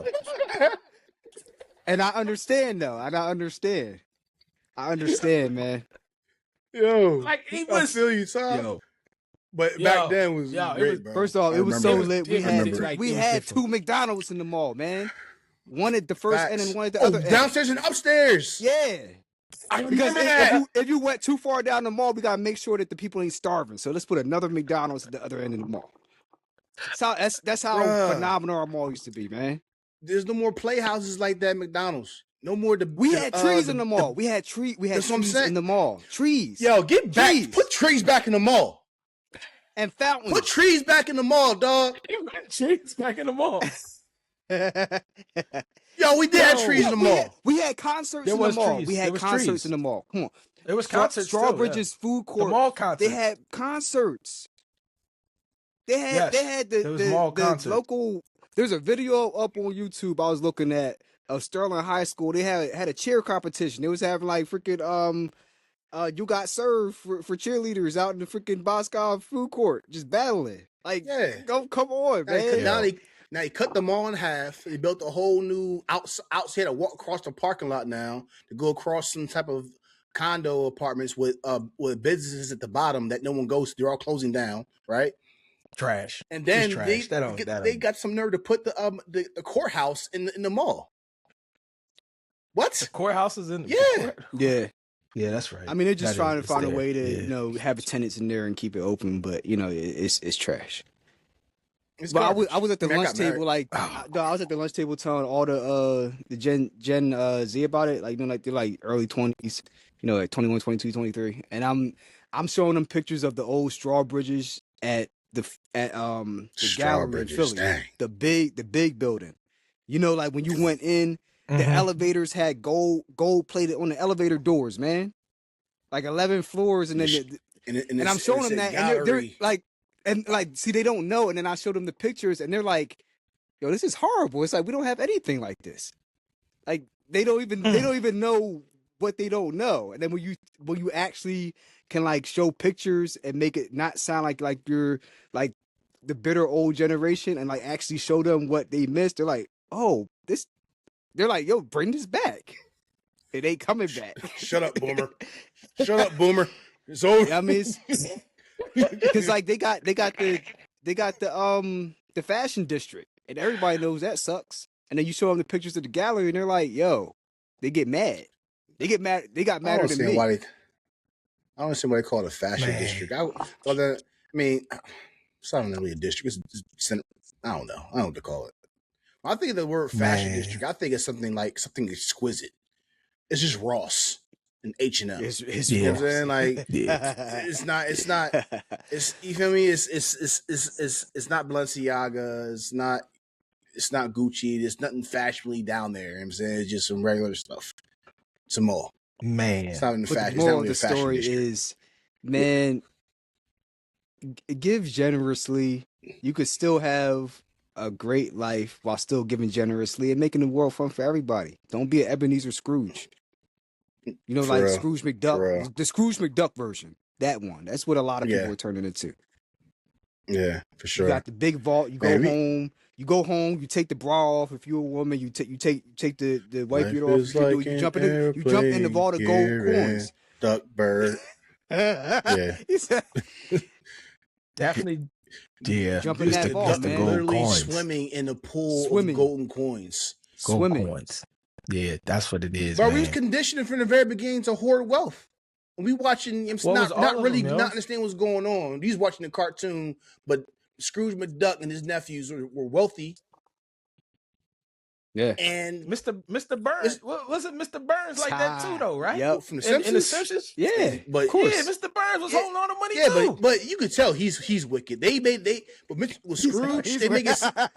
Yeah, you know what I'm saying? You could tell, like, you know, he was wicked. I'm talking about the freaking DuckTales, John. When they made it seem like it was fun to be okay to dive into a pool of money and spit out money like it's water. He would dive in and do like, and the coin just come out. You know what I'm saying? Like, and it was cool. That was cool. So we were being conditioned since we were kids to hoard wealth. Man, listen, we were off on a tangent, bro, but it was good times. I think we go. Man, I think we on to something today, man. Listen, this is listen, this the tangent. This the tangent podcast. We just over here, we going off over here, over there. It don't matter. Jack of all trades. Jack of all trades. And it all started because because fire zones. So the insurance companies don't give fire insurance for fire zones. That's because they all because of how greedy, man. All because of greed. So to bring it all back around, this whole tangent was about greed. You know what I'm saying? And the new shareholders who took over because just greed. Their predecessor had a vision, and when they passed along, that vision didn't pass along to the successors, and now here we are now, poor quality. So, man, yeah. Well, on the more greed. Go ahead. On the more greed. Stan, what's the deal, bro? Take us up. What we talking about? We're talking about one Mr. Floyd Money Mayweather, who is in some hot water. I did a segment maybe a month ago talking about some of the things financially, and it's the gift that keeps on giving. And unfortunately, so he's facing 2 felony charges alleging theft and intent to defraud by passing a bad check to purchase a $200,000 watch in Vegas, according to Nevada court records. It's like, how much of a problem with spending money do you have to have the IRS already have a lien against you, and you're still trying to purchase things of that amount, and you're doing so with a fraudulent check? Like, come on, man. Like, it's like I do what I want to when I want to. Yeah, man.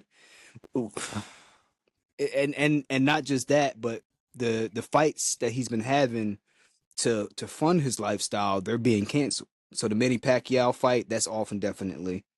The Mike Tyson fight, I think that one is off as well. And I think Manny and Tyson, I'll have to confirm this, they may be in the workings of having to pursue legal action against Floyd because you sign contracts. Like, you can't just not show up for the fight or do this and that. So, he's in a tough spot, and there's another exhibition match that got canceled as well. So, you do bad business by people, and then when you are in a spot where your bad decisions are coming back to haunt you, now you've burned so many bridges that you don't even have people there to help you.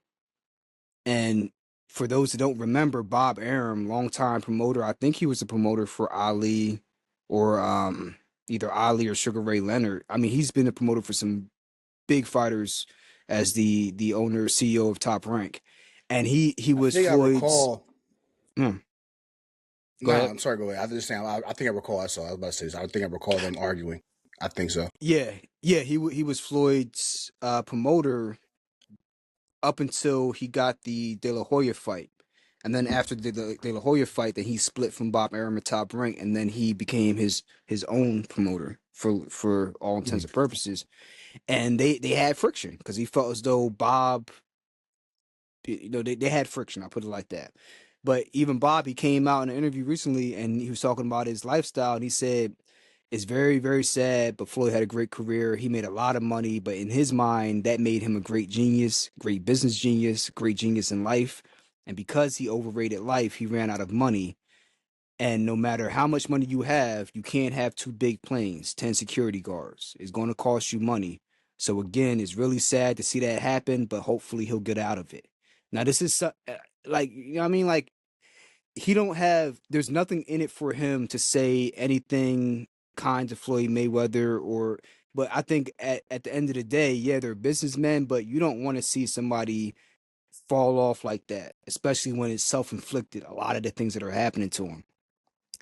And now he's at a point where, I mean, 50 Cent kind of said it might have been 10 years ago. They fell out because the TMT team, that was supposed to be a joint venture between him and 50 Cent. And I guess there was some financial disagreements. Maybe Floyd wasn't paying 50 what he was supposed to be paying him, or he was he was kind of defaulting on the agreements he was making financially. And Floyd, Logan Paul, there's multiple people that keep coming out and saying, yo, I gave him money or we had a business deal and he just screwed me over. So at a certain point, you're the common denominator. And now, right? And now he's at a point where people don't want to step in and help him on his behalf. So what do you guys think of what's happening and where he's headed? Because it's not looking good. I said this last show.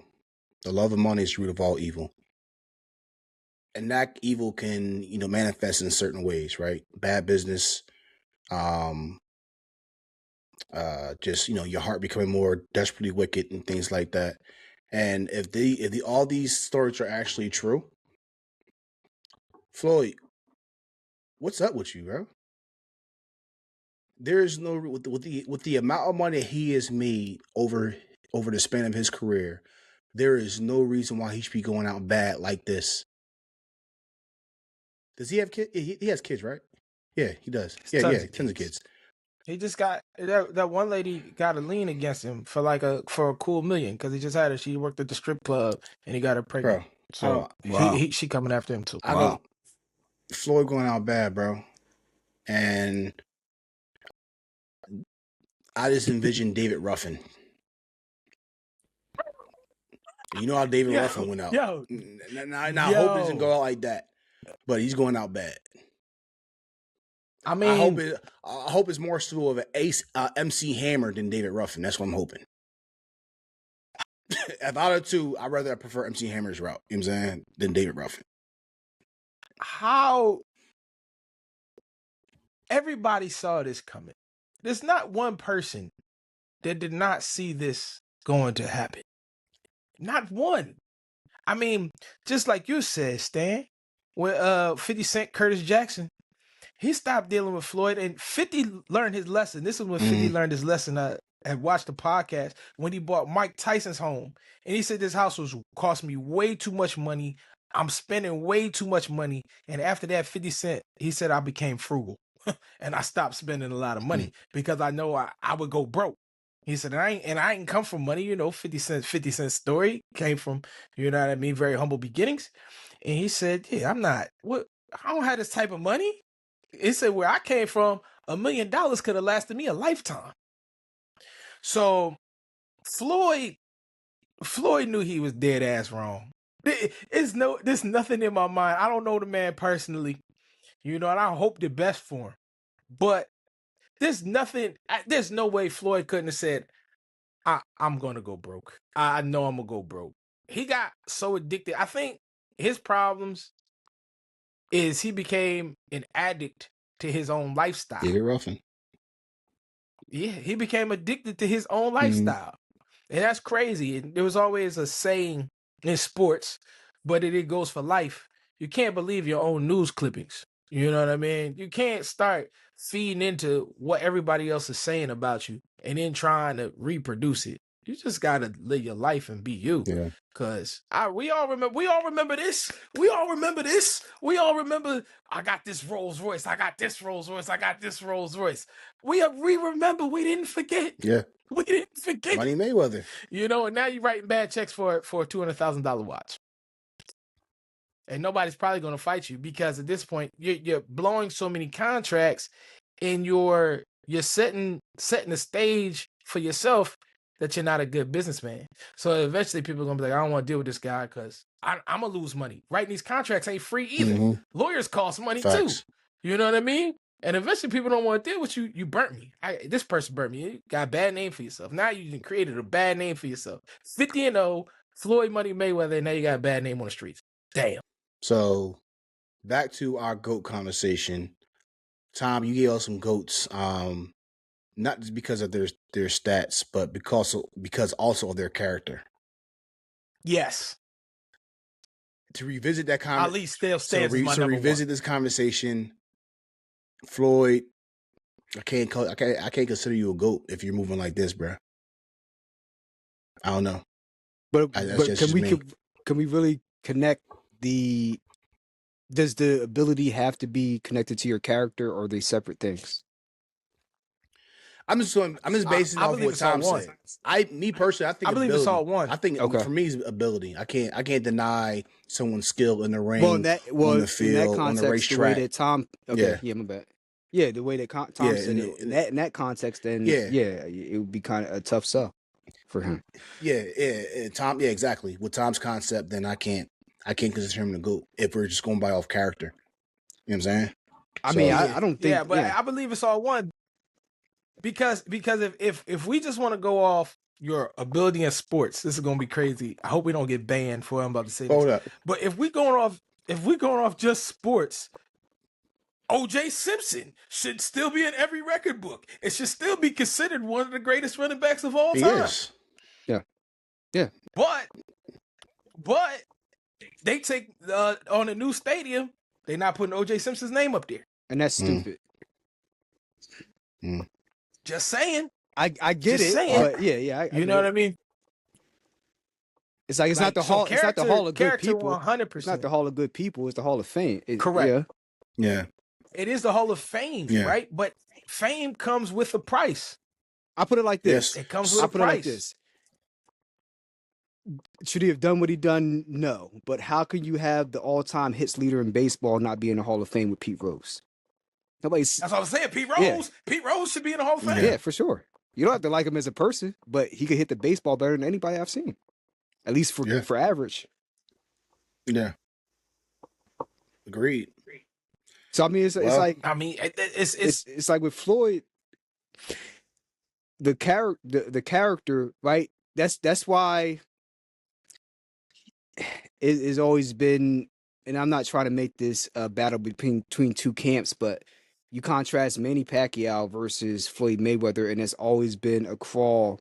It's always been like a thorn in his crawl that people had a love for Manny Pacquiao that they didn't always have for him. But it's like because he carried himself a certain way.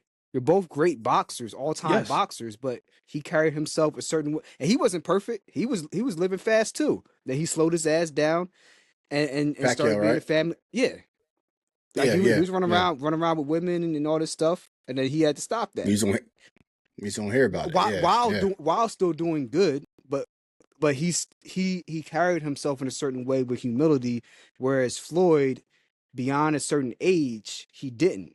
I think Pretty Boy Floyd was more humble than Money Mayweather. It's like he just flipped into this villain, both in and out of the ring, once he got to a certain point in his career. Like when he was in the Olympics, loved Floyd. When he was Pretty Boy Floyd, loved him. After the fight, like just humble, just working, not flashy and all this stuff. But as soon as he had that fight with De La Hoya and made that big payday, it was no good after that. Just a trip to that ascension money wise, and then whatever came after it, which we're starting to see on the back end. Pretty Boy Floyd versus Mayweather. I think that's another topic to discuss one day. one Oh yeah, it is episode. a good Because topic. Yeah, they are two different type of Mayweathers. for Yeah, sure. I like that. Yeah. Yeah, for sure. I was a fan of Pretty Boy Floyd more so than Money Mayweather. Yeah, Same. Pretty Boy Floyd, that was my guy. Yeah. Yeah. Money Mayweather. I respected him, but I had like a disdain for him, like I had for Deion Sanders with the Cowboys. But with Pretty Floyd, I just liked him overall, like his character and his skills. And yeah, man, it was just different. It's just different. Yeah. And I think Pretty Yo, Boy as soon Floyd as you too. said Also, he has Deion his uncle with him Sanders, too. Yeah, he had Roger when he was Pretty Boy, and Yeah. then he had his father later on.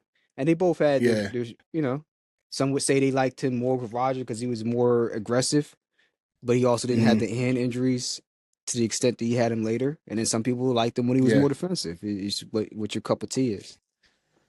Yeah. But I think that but he I had respect Deion. I respect Deion more though, because you brought Deion up. But Deion was always Deion. Yeah, he didn't switch up. Deion never switched he was up. Deion. True. That boy came to the league out of Florida, out of Florida State to the league, and that boy must be the money. Yeah. That boy getting it. Must He was be the getting money. it. And so I'm just saying, he was always Deion. So you had to respect that he prime time. You just had to prime respect time it. regardless.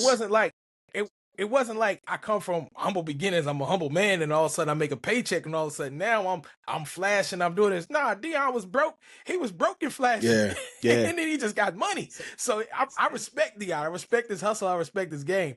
Mayweather is on a different plane. And also another thing about Deion is I've never heard anybody besides his ex-wives come out but as a man of character, like two people themselves, you know what I mean, outside of, you know what I mean, very personal relationships, that Deion was a bad guy.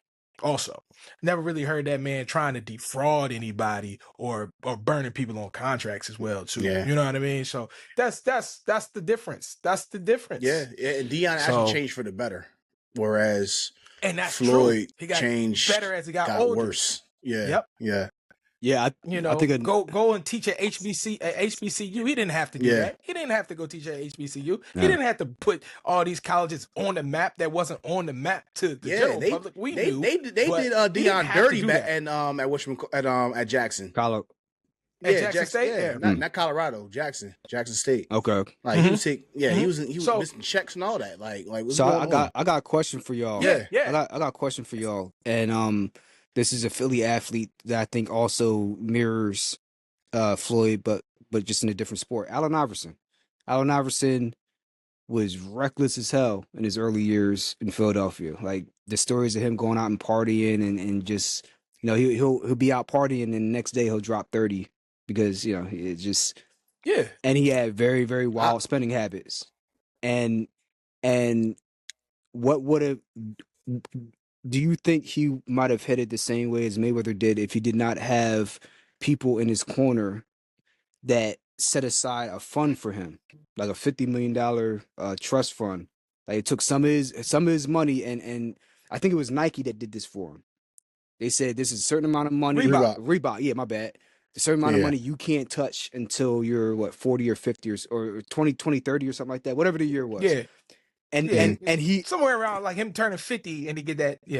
And he ended up maturing later in life, and now as he's a mature man, now he has that money coming in. Imagine if he was just left to his own devices the whole time, if he would not be in the same spot, both in the way he acts as well as his spending habits as a Floyd Mayweather. Yo, shout out to Reebok, man. Yeah, they was looking out for my boy AI, man. They really had his best interest at heart, and they saw the writing on the wall. Like, man, if he keeps doing this, you know what I'm saying, he's going to be one of those stories that could have been a story or what if story. You know what I'm saying? So shout out to Reebok for that. I'm sorry, Stan, what's your question? Do you think that Allen Iverson, their stories would have paralleled each other's much more closely if he didn't have people watching out for him the way Floyd maybe should have? Possibly. Because he had no one, like there was no one there to really check him. You know what I'm saying? You just brought up the story about, they put his money into a trust fund. You know what I'm saying? So yeah, I think if not for that, if Floyd had that for himself, not then maybe he could have ended up like AI for real, for real. You know what I'm saying? Yeah. But I guess boxing it's a slow sport, so you really dictate your own. You know what I'm saying? Your own. Whereas basketball is a team sport. You feel me? So maybe that's the parallel right there, where it's two different sports. You have more I mean, control. Go AI ahead. spent money, but AI didn't spend Floyd money. You know what I mean? So if AI was buying jets and walking around with 8 security guards, okay, AI had a few security guards, but he didn't have 8 of them, and he wasn't buying planes. It's not like Allen Iverson was flying around on his own personal jet with his name on the side of it as well too. And also AI had tons of endorsements as well too, just like Reebok. Whereas Mayweather didn't have that many endorsements. If you look over his career and see that he, as much money as he did make, he could have made a whole lot more if he wasn't so reckless by not having as many endorsements. So, unfortunately, Reebok and the people with AI had his back, but AI also came from a different mindset. I mean, John Thompson went and saved that man's life to come to Georgetown, right? Yeah. So the fact that you know he was spiraling out of control with the gambling and other influences, the alcohol as well too, he was probably still able to recover from that because of the tutelage that he had already had previous as well too. Because even, yeah, sure, the $50 million fund was put aside, but I'm quite sure that was his money. I'm quite sure he could have said no, hell no, don't put that 50 million. I'm gonna go put that on the craps table, because it was his money at the end of the day. Right. So there was still right, that tutelage from the beginning in his mind, like, yo, I do need to set money aside. I'm wilding out a little bit. I also need to do this. Thank you for giving me the idea, or however it went down. But he knew that, listen, I have to set money aside. My life already was crazy in the beginning. I shouldn't even be here. You know what I mean? In the first place, shouldn't even made it to the NBA, let alone college. You know, that boy could have did life. So Yeah. it's really, I think, goes way back before, and how things worked out for AI. So I don't think AI would have ever been Mayweather per se. I think he could have gone broke, but I think at some point in time, towards the end of the career, when he was playing in Denver or something, he probably still would have stashed a couple dollars aside. Yeah. Not been out here trying buying $200,000 watches on bad checks. I just don't see that happening. Honestly, I just don't. Now, he may have not been, you know what I mean, had 50 million at the end, but I think he still would have had a couple dollars. I don't think he would have blew it all. I don't think he would have been like the what's the guy from the Migos? He out there gambling. He got a bad gambling problem Oh, too. really? Who's married to Offset? Are we talking about Quavo? yeah, I think They all Offset, right? related. Offset. Offset's a cousin. Well, they're all cousins. Whoever, yeah, nah. Who married who got kids by Cardi Offset. B? Is that's Yeah. Offset? Yeah, Offset got a bad gambling problem. I didn't know that. Problem. So Yeah. yeah, he got a bad Floyd, gambling problem. also, you said something about Floyd with the endorsements. If he would have acted right, he could have got more. He only got 12 million earnings per year at his peak. He had endorsements with like Hublot, who else? Hublot, FanDuel. Who else do you have? Hublot, FanDuel, Burger King.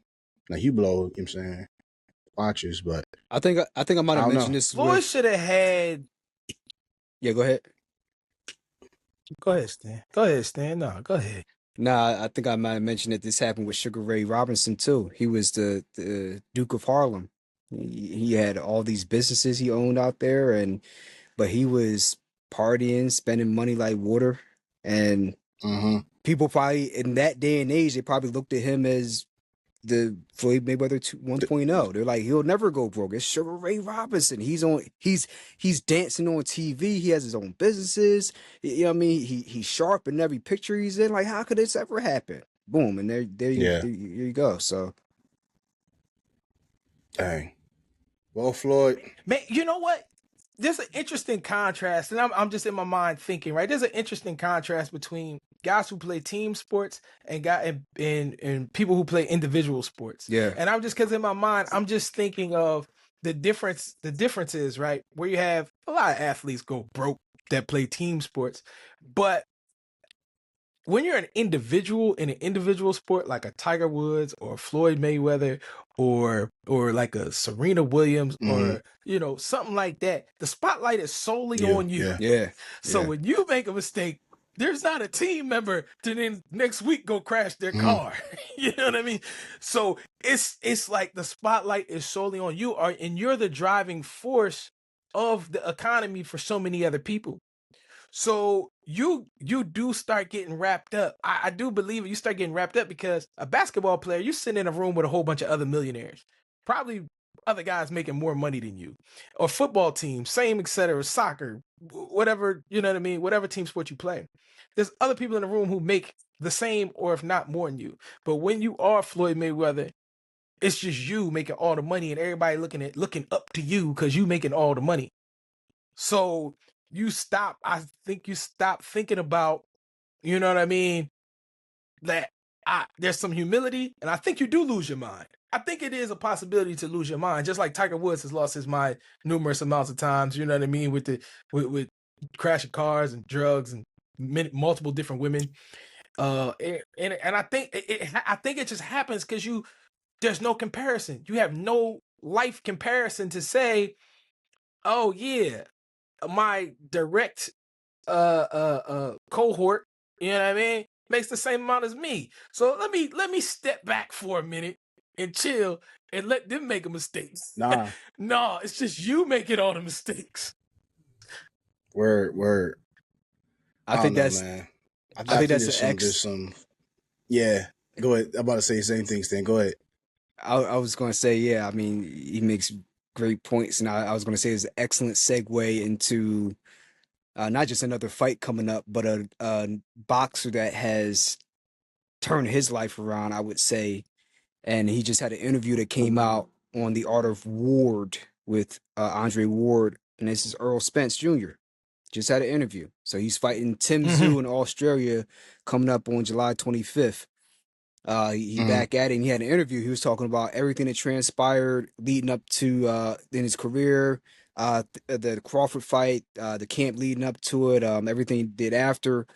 And people, for those who don't know, Earl Spence, even before he fought Terrence Crawford and had the loss a few years ago, even when he was on top with 3 belts, he was coming off of car crashes, drinking problems, out partying. Hell, after the Sean Porter win, he went out to party and celebrate after defeating Sean Porter, and that's when he got into the car accident because he was drunk, driving over, I think, 100 miles an hour in car flip. And he was talking about it in the interview. He was like, I was hard-headed, like, all these things. And now he's at a point where he don't go out and drink. He's just spending time with family. He's just locked in, focused, not drinking during the training camps. And he said, and this is relating to the Mayweather thing, he hasn't even touched the Terrence Crawford money from that fight. Think about that. He hasn't even touched that money yet because he's been investing his money well and making good financial moves. He hasn't touched the money from that. And I don't know if he said he hasn't touched the money from the Ugas fight or not, but yeah, like he's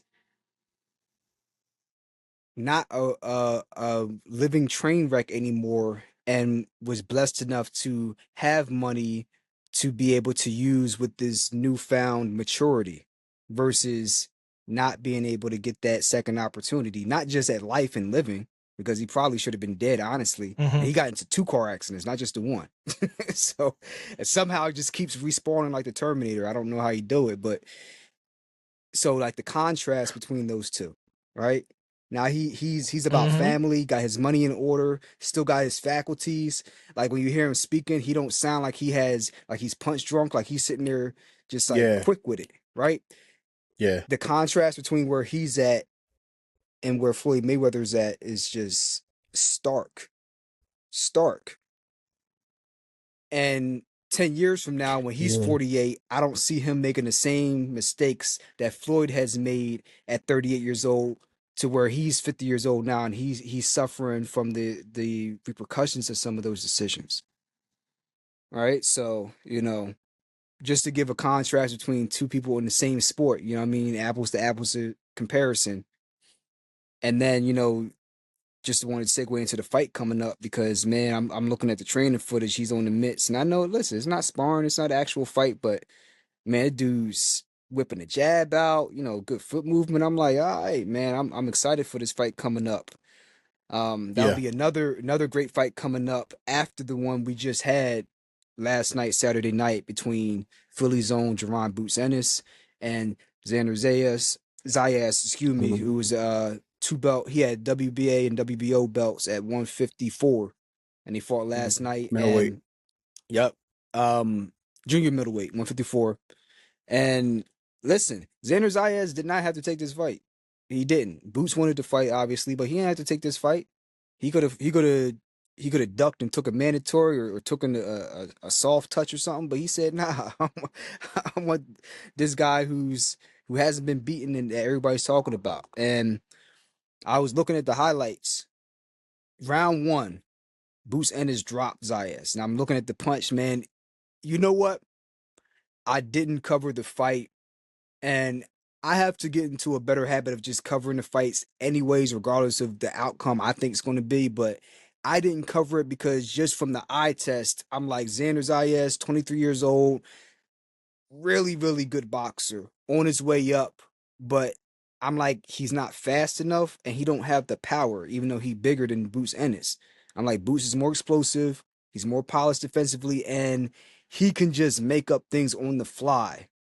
That's something you can't teach. There's certain boxers that have very good fundamentals, very technically sound, which I think Zayas is, and they can go out and they're a B plus to an A fighter, and then there's guys that are A plus fighters because they can just make a wicked punch in the middle of an exchange where it's just like he shouldn't be able to do that. That's what Boots can bring. That's what a Crawford would bring. That's what a Mayweather would be able to bring, or a Pacquiao. Like, anyway, those type of guys, they can just make shit happen that don't make no sense in the middle of a round. And that's why I just thought that although it would be a competitive fight, I just didn't think that Xander would be able to beat Boots. I thought at some point Boots would be able to turn it up on him because not only that, he's a junkyard dog, man. He's not one of these guys who's extremely talented, that's just flashy and they get hit and then all that goes out the window. Nah, he got clipped in the third round and he had Boots on the Bambi legs for a hot second, and Boots just bit down on the mouthpiece and said, "Okay, I'm here. Let's do this." And he's still whipping Philly. shots back. Yeah, and Philly Yeah. fighters. Philly. Now you're Yeah. Albright from Sicklerville. Yep. Boots from Philly. The Philly fighters and the Jersey and Camden fighters and whatnot. Listen, man, win, lose, or draw is going to be a full day of work. You bring your lunch pail. Yeah. Word. It's going to be pain. Yeah. It's going to be pain, bro.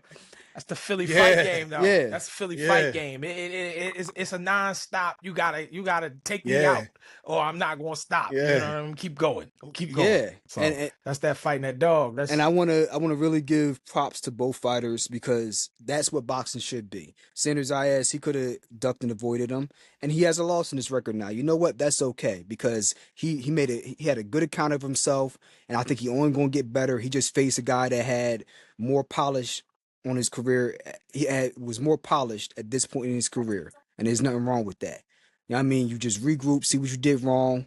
You got 24, 25, 26, 27, 28, get better, and then get the belts again. And the class they both showed each other at the end of the fight and the post fight interviews, nothing but class between those two. Now I mean, see that you're not scared of each other. You fight to the death, and when you're done, you shake hands like gentlemen, and you give each other their props, and then you go about your business. And hell, who knows? Look at Anthony Joshua and Usyk right now. He lost to Usyk 2 times, and now he training with Usyk like is Rocky and Apollo. And Usyk's trying to see him get the title again. So make boxing great again, man. Yeah, I agree with you, exactly. Stan. This is how boxing should be. Respect to both of them, to Zayas and Boots at the end of the fight. You can see the respect they have for each other, and this is what we need to see, man. Like, listen, what Xander's what 20? Well, he had 20. Well, this will be his 24th fight, right? 24th fight, right? 24th. Yeah, he's professional 23 and fight. 1 after this fight. Yeah. Yeah. Okay, so 23 and 1, and you know Boots go up to what 36, 35 and 0 right now. 36. 36 and 0. Yeah. A couple more fights. You know what I'm saying a little more. But you could tell by the ring experience, though, right? By the ring experience, yo, when Boots hit him with that uppercut in the 5th, you could just tell. You could tell, and you could tell that the more ring experience that you have, like boxing is But one. that's of them, why I brought up the one of them 35 fights. games where That's why I brought it up. yeah. Boxing is one of them games where experience does matter. The to some extent, just boxing on the outside, you just like guys are punching each other and ducking and dodging, but it's so much more technical than that, right? And like when you watch like fights like that, guy who has 23 fights, another guy who has 35 fights, 12 fights difference. Is the difference between night Makes and a day. difference. And what you've seen and what you haven't seen. And you could even tell in the fight, Zayas was there for a little bit, but Boots definitely could feel his power, and he was like, "It ain't here, it ain't there." You know what I mean?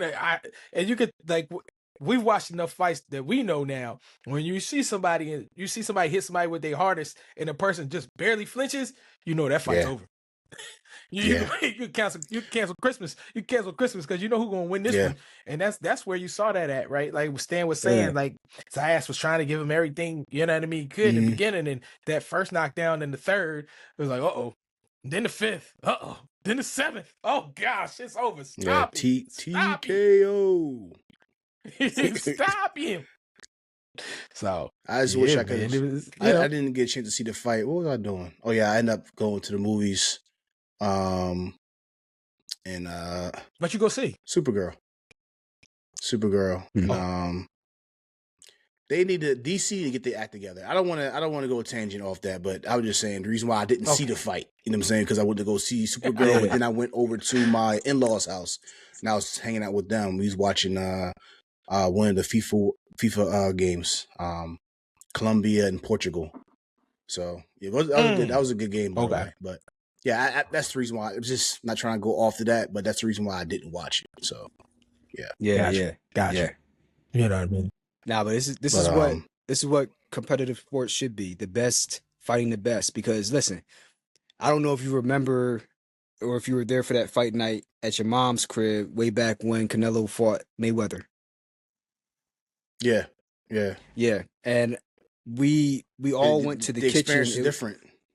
It was me, you, Zave, Joe, and I think Justin was there too. And at one point we all went out to the kitchen and then out to the back porch, and we just kind of like talking while we were waiting for the prelims to be over.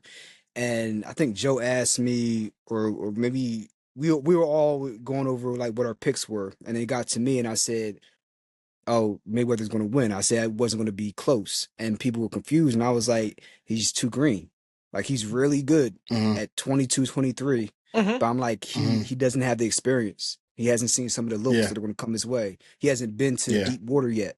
You know what I'm saying? So it's just a little different.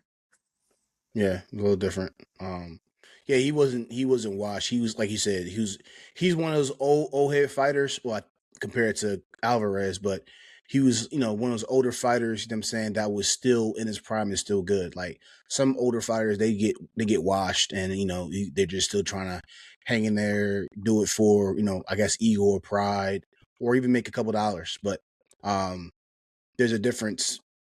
Mayweather was still, in his prime, even at an old age. Like I didn't get give him his credit. I didn't get the wash. Yeah, there was no, like, some older people get washed that Mayweather wasn't washed yet. No, to give him his credit, he ended his career undefeated. So to give him his credit, he never drank, never did drugs. He was one of those guys who was ultra dedicated, like he's obsessed with boxing. So I think he just really took care of his body, and he was still twitchy as hell at 36, 37, 38. Yeah. Even like, you have true. You have a Lamborghini and you have it for 10 years. The engine may not be 500, 600 horsepower, but it's still 450. It's still going to blow past you. You know what I'm saying? So I think that's where he was. Keep up the maintenance. So I get credit's due. Mayweather definitely took care of his body and, his craft first. And given the outlandish lifestyle he did not do drugs or drink. So I mean, you gotta give the man props for He something. just bought too many Yeah, Lamborghinis. That's all. that's yeah. He had a different vice. That's all. That's the It's just a Yeah. different yo. vice. Yeah, That's the thing about life, yo. You gonna have some type of vice. It's just, is it a vice that's gonna sink you, or it's a vice that you can maintain, or maybe curb? But there's gonna be, it's always some type of vice, yeah. yo. It's always, no matter what. I don't care who you are, you cannot escape At a all, vice. bro. At all. Yeah, But man. yo, So yeah. you about to say Stan? No, I was just gonna say it was just an excellent night of fights. I was just really proud of all the fighters. Ben Whitaker on the undercard, the one that like dances as he boxes. He had a second round Yeah, stoppage. That's my that's my guy, guy Yeah, too. boy. That's That's my my guy too. guy. yeah. So I just wanted to throw that in there. Oh, and to piggyback off, not piggyback, but get to make the connection between the last episode we have with anime. That tattoo on his back, yeah, that's a white Okay, beard. That's the white beard pirate uh logo on his back. That's there you Luffy's go. brother Ace. You know what I'm saying? That was on his back. You know what I'm saying? So, anime is here to stay. It's crossing all boundaries and lines across all cultures. Boxing, sports, anime, all types of stuff. You know what I'm saying? So Yeah, it is what it is, your bro. point continues to be made about that. Yep, I'm telling you. But listen, yo, it's episode 12. Before that, I have one last thing to say. This should have been added to the what the segment, but I'm gonna have one last thing to say. And you guys, I've been complaining about this for the past few weeks. Our Drake video on TikTok that went viral for us, and we're still building, but for us, it was the most views we ever had. Right to this very day, that was what over a month ago, Think so. Yeah, Yeah. that a was a while while ago. ago. Over 7,000 views, mad comments, mad shares, mad reposts on TikTok, and people have their opinions, and people have a lot to say about it, whether it be good or bad. It doesn't matter what side you on. It doesn't matter. But I'll bring this up because since then we brought up we brought up topics that were very important, not only for the culture but in politics. For example, no one even batted an eye that there was a freaking Chinese spy in our government. You know what I'm saying? But they're still talking about our opinion on Drake, whether he's a cosplaying the Black American spirit. They have a lot to say about that, but no one says nothing about the freaking Chinese spy, right? No one says nothing about the COVID-19 scam, right? And when we start posting TikTok clips of this and Instagram, probably no one will say anything about freaking Uncle Luke or even the lady that had the PP loan fraud that has to leave Congress and is facing charges for that. I'm saying all this because within our community, I don't understand where our priorities aligned.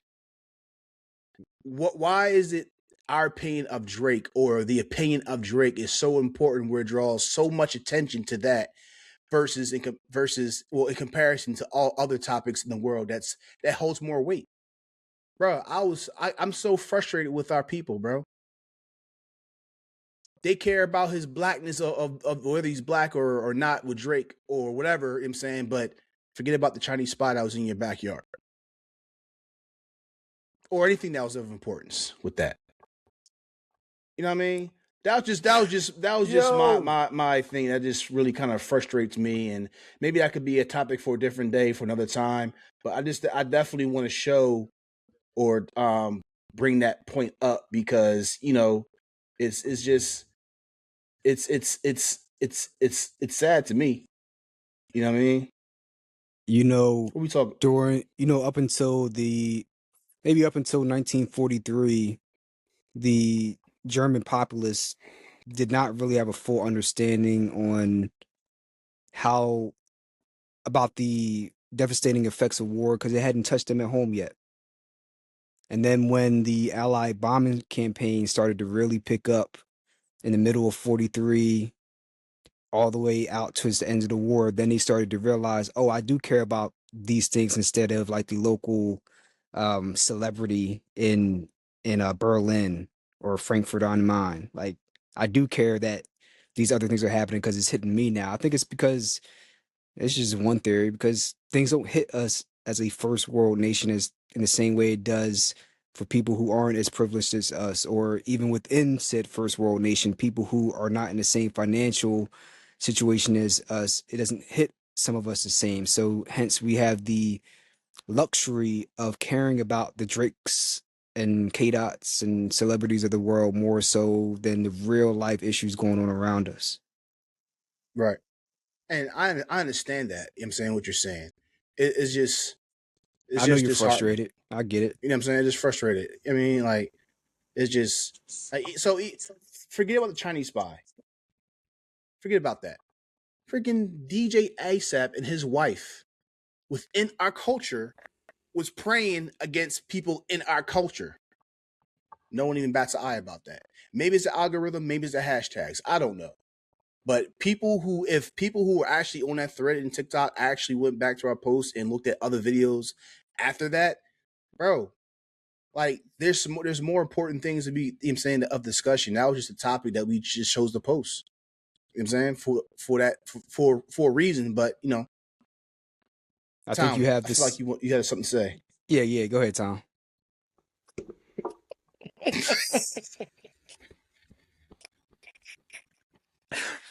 I don't know, man.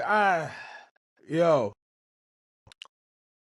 every week we do this. Every week that goes by, every news article that passes on my feed,